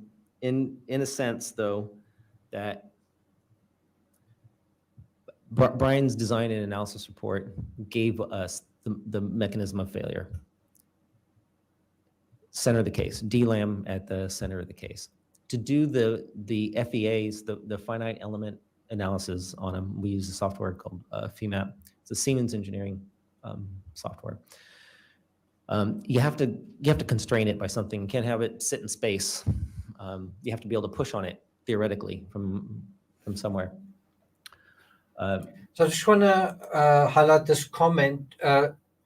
Someone who went down in it said the sound of those fibers snapping was like gunshots going off. And yeah, I think Stockton was saying, well, that's perfectly normal. I don't know if I would have the nerve to do that and kind of relax. So when we did that and we took a look at the models that we had, we didn't see how it would make it. And I have paperwork I could show you on how that fails as well. So the parts that changed was how do we achieve the safety factor if we push it against what would be yield in ASME, and we chose ASME standards, which is yielding 2/3 of the way through the mean bulk material for that standard. And to achieve that by the FEA, that caused us to, I want to say, tweak the shape of especially the first ring segment to be able to get that. That gave us the modulus, and that's why the rings, really the titanium pieces, to the first hull, to serial number 1, those are a match set. You stated that conformance with regulations or standards does not prevent all casualties or accidents. However, is it your opinion that conformance with regulations and standards does not reduce the amount of casualties or accidents from happening? It significantly reduces them. Sure. Yeah, I mean,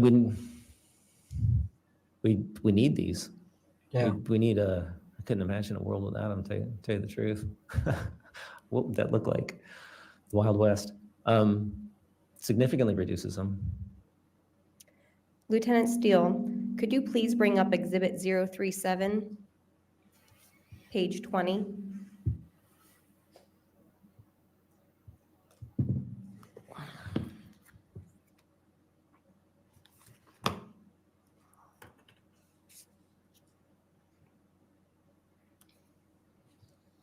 Page 20? Can you scroll down a little bit, please? Thank you. And yes, page 20. Okay.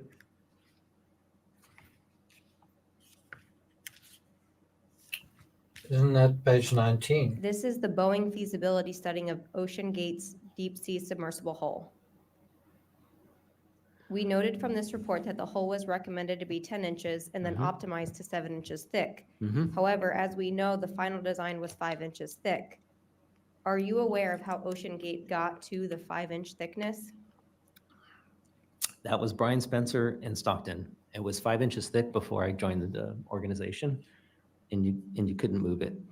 And that was a hot topic of discussion with Dave Dyer and OceanGate, and that and the knuckle design were 2 large points of contention for a long time. Do you know if any other independent studies outside of Spencer Composites were conducted in making this decision? On the 5 inches? Yes. No, it's a good question. No, that was determined before I joined the organization. You discussed concerns about voids in the carbon fiber. If you conducted material tests, much like you mentioned the witness panels, could this detect a potential void in the carbon fiber? What do you mean, could what? Could the material tests, could that detect a potential void in the carbon fiber? Sure. Yeah, so that's why we do witness panels for critical systems, 100%. Cut it in 2 and take a look at it. We have microscopes that could do this really, really well. Thin slice it and do some acoustic measurements on it, that's great, if you can get it thinner. And I know you mentioned this earlier, but I just want to confirm that non-destructive testing was discussed for the carbon fiber. However, none was conducted. That's right. No, well, let me bet. I don't want to sound like I'm waffling too much. So we had inspectors come out and look at it, and let's consider that non-destructive testing. So they brought their instruments out, they couldn't punch through it. Punch through it is a term for couldn't get through it. And so we contracted one person, if you wouldn't mind me reading a couple of things. Is that okay? Yes, this is something that we have not seen previously, correct? No.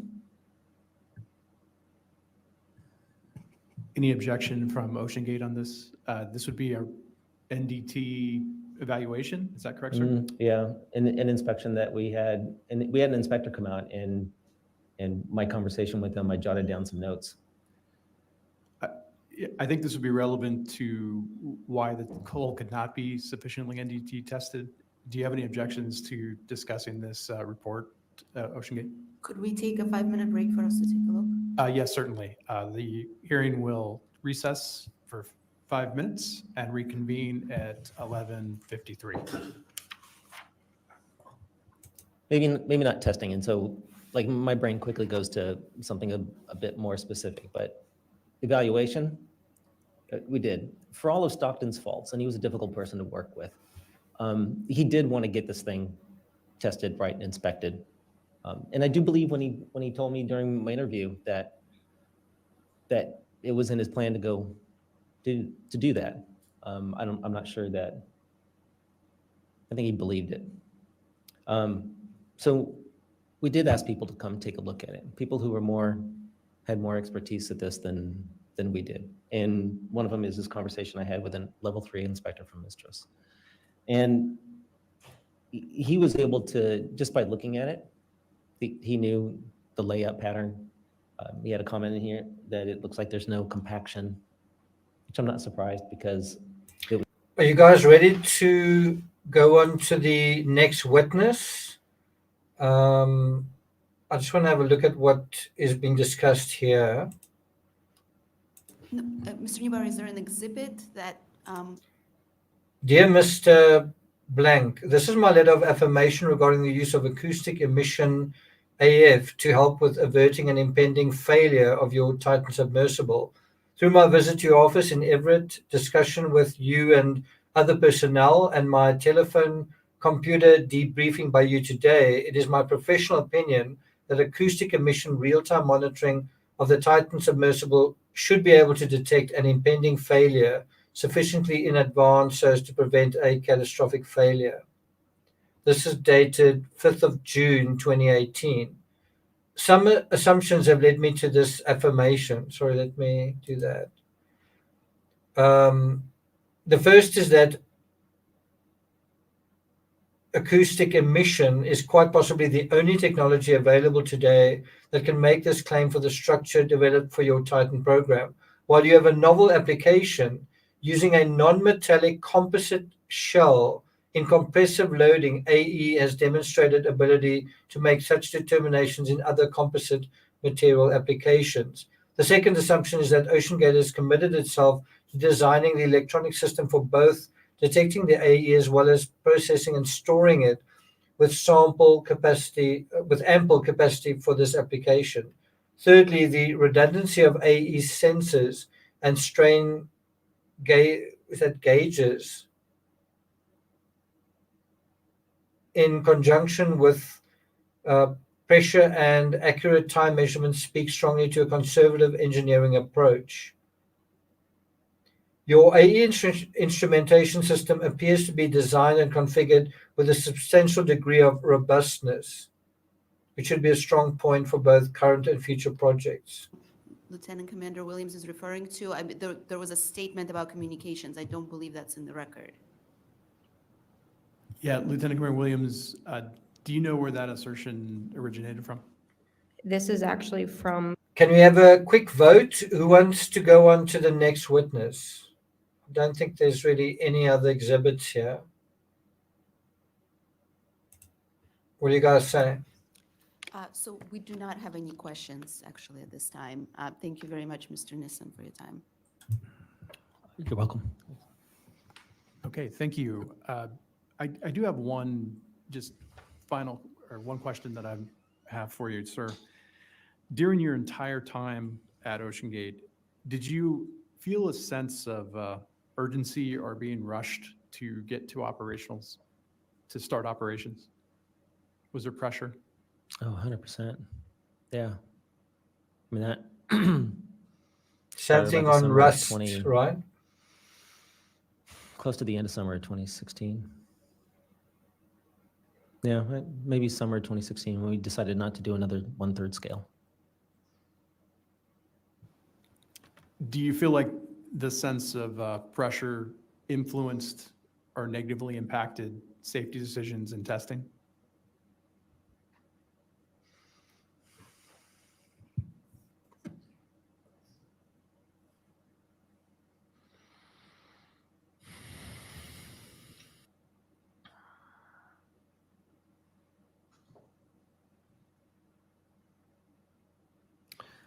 No.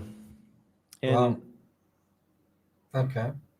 that's a difficult question to answer because given infinite time and infinite budget, you could do infinite testing, right? For the time that we had and within the constraints, we did all the consulting, all the analysis. We built it like an aircraft. We did the engineering like aviation does engineering.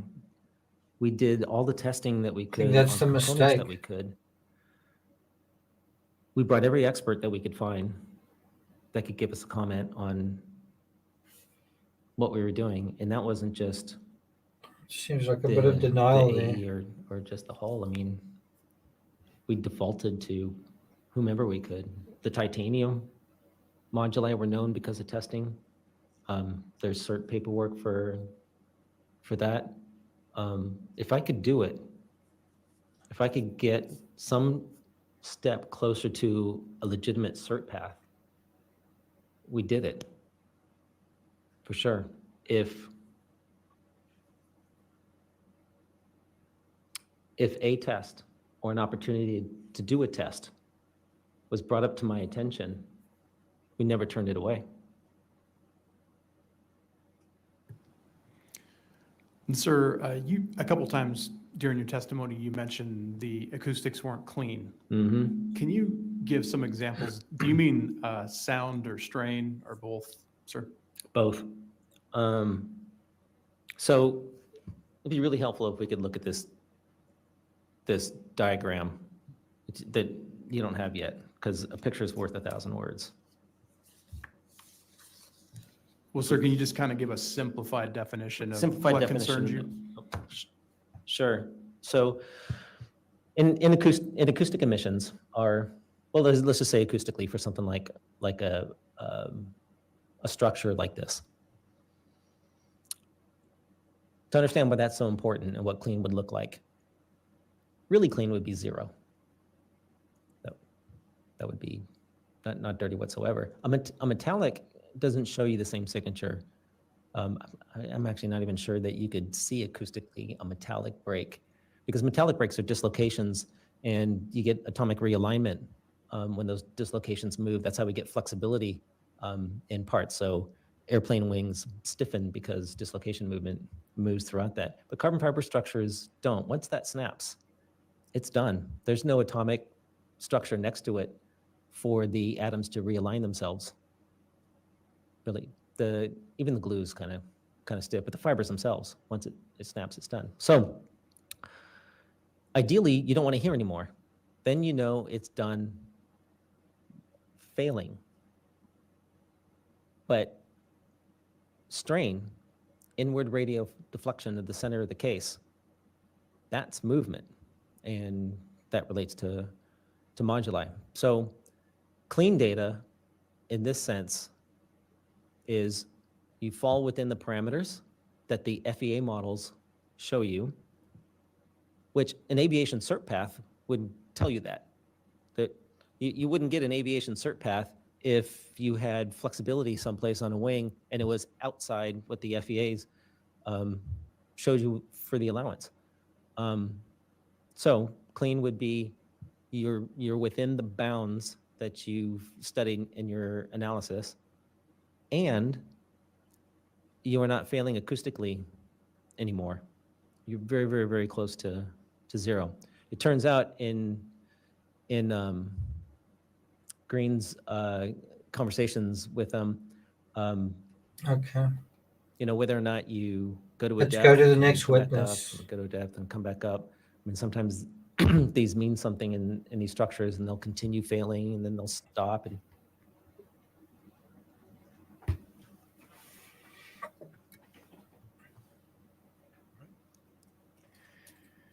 This hearing is now back in session.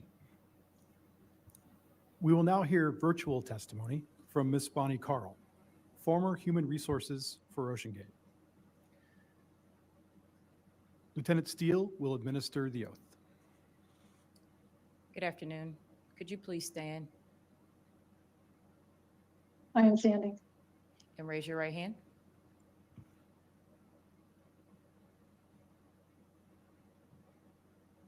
A false statement given to an agency of the United States is punishable. Wow, the sound is so by soft. and/or imprisonment under 18 USC, a fine, and/or imprisonment under 18 USC 1001.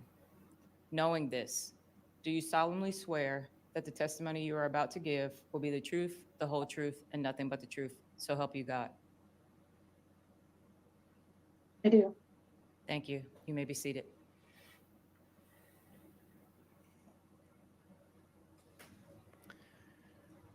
Good afternoon, Ms. Carl. Thank you for joining us today for this testimony. I'm going to pass the questioning to the first. She looks nervous, first doesn't questioning she? will be conducted by Lieutenant Commander Nicole Emmons at this time. I guess who wouldn't be, right? Good afternoon, Ms. Carl. Can you hear me fine? I can hear you. Thank you for being here virtually. And if you need a break at any time, please just let us know and we can take a pause. All of my questions are related to your background and your experience with OceanGate as the Director of Human Resources, Finance Administration, and your duties as pilot and training.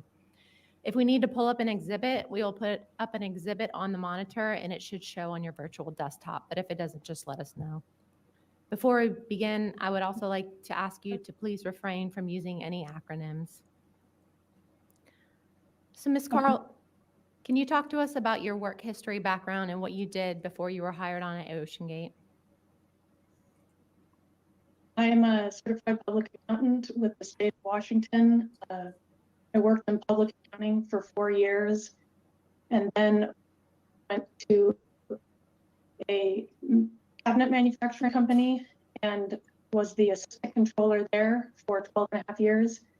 Then I went to work for OceanGate in 2017.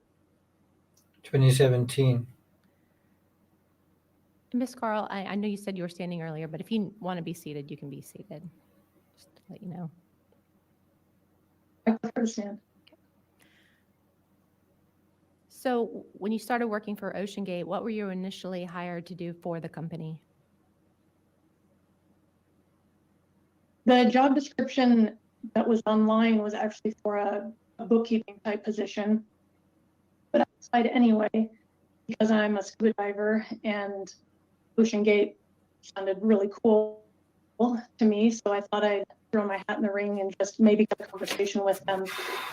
I got a call back from Neil McCurdy to. Okay, guys, the audio is really bad. I say the whole thing from the lighting to the sound quality is really not that great.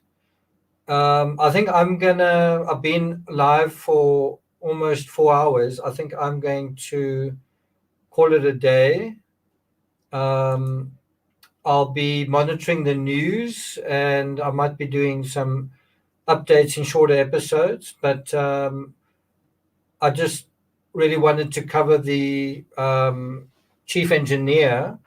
If Lockridge or one of the interesting characters testifies, then we'll definitely return for that. But I'm not going to take it any further than that in terms of this. So thanks everyone for being here. And yeah, we'll definitely keep tabs on this hearing and see where it takes us.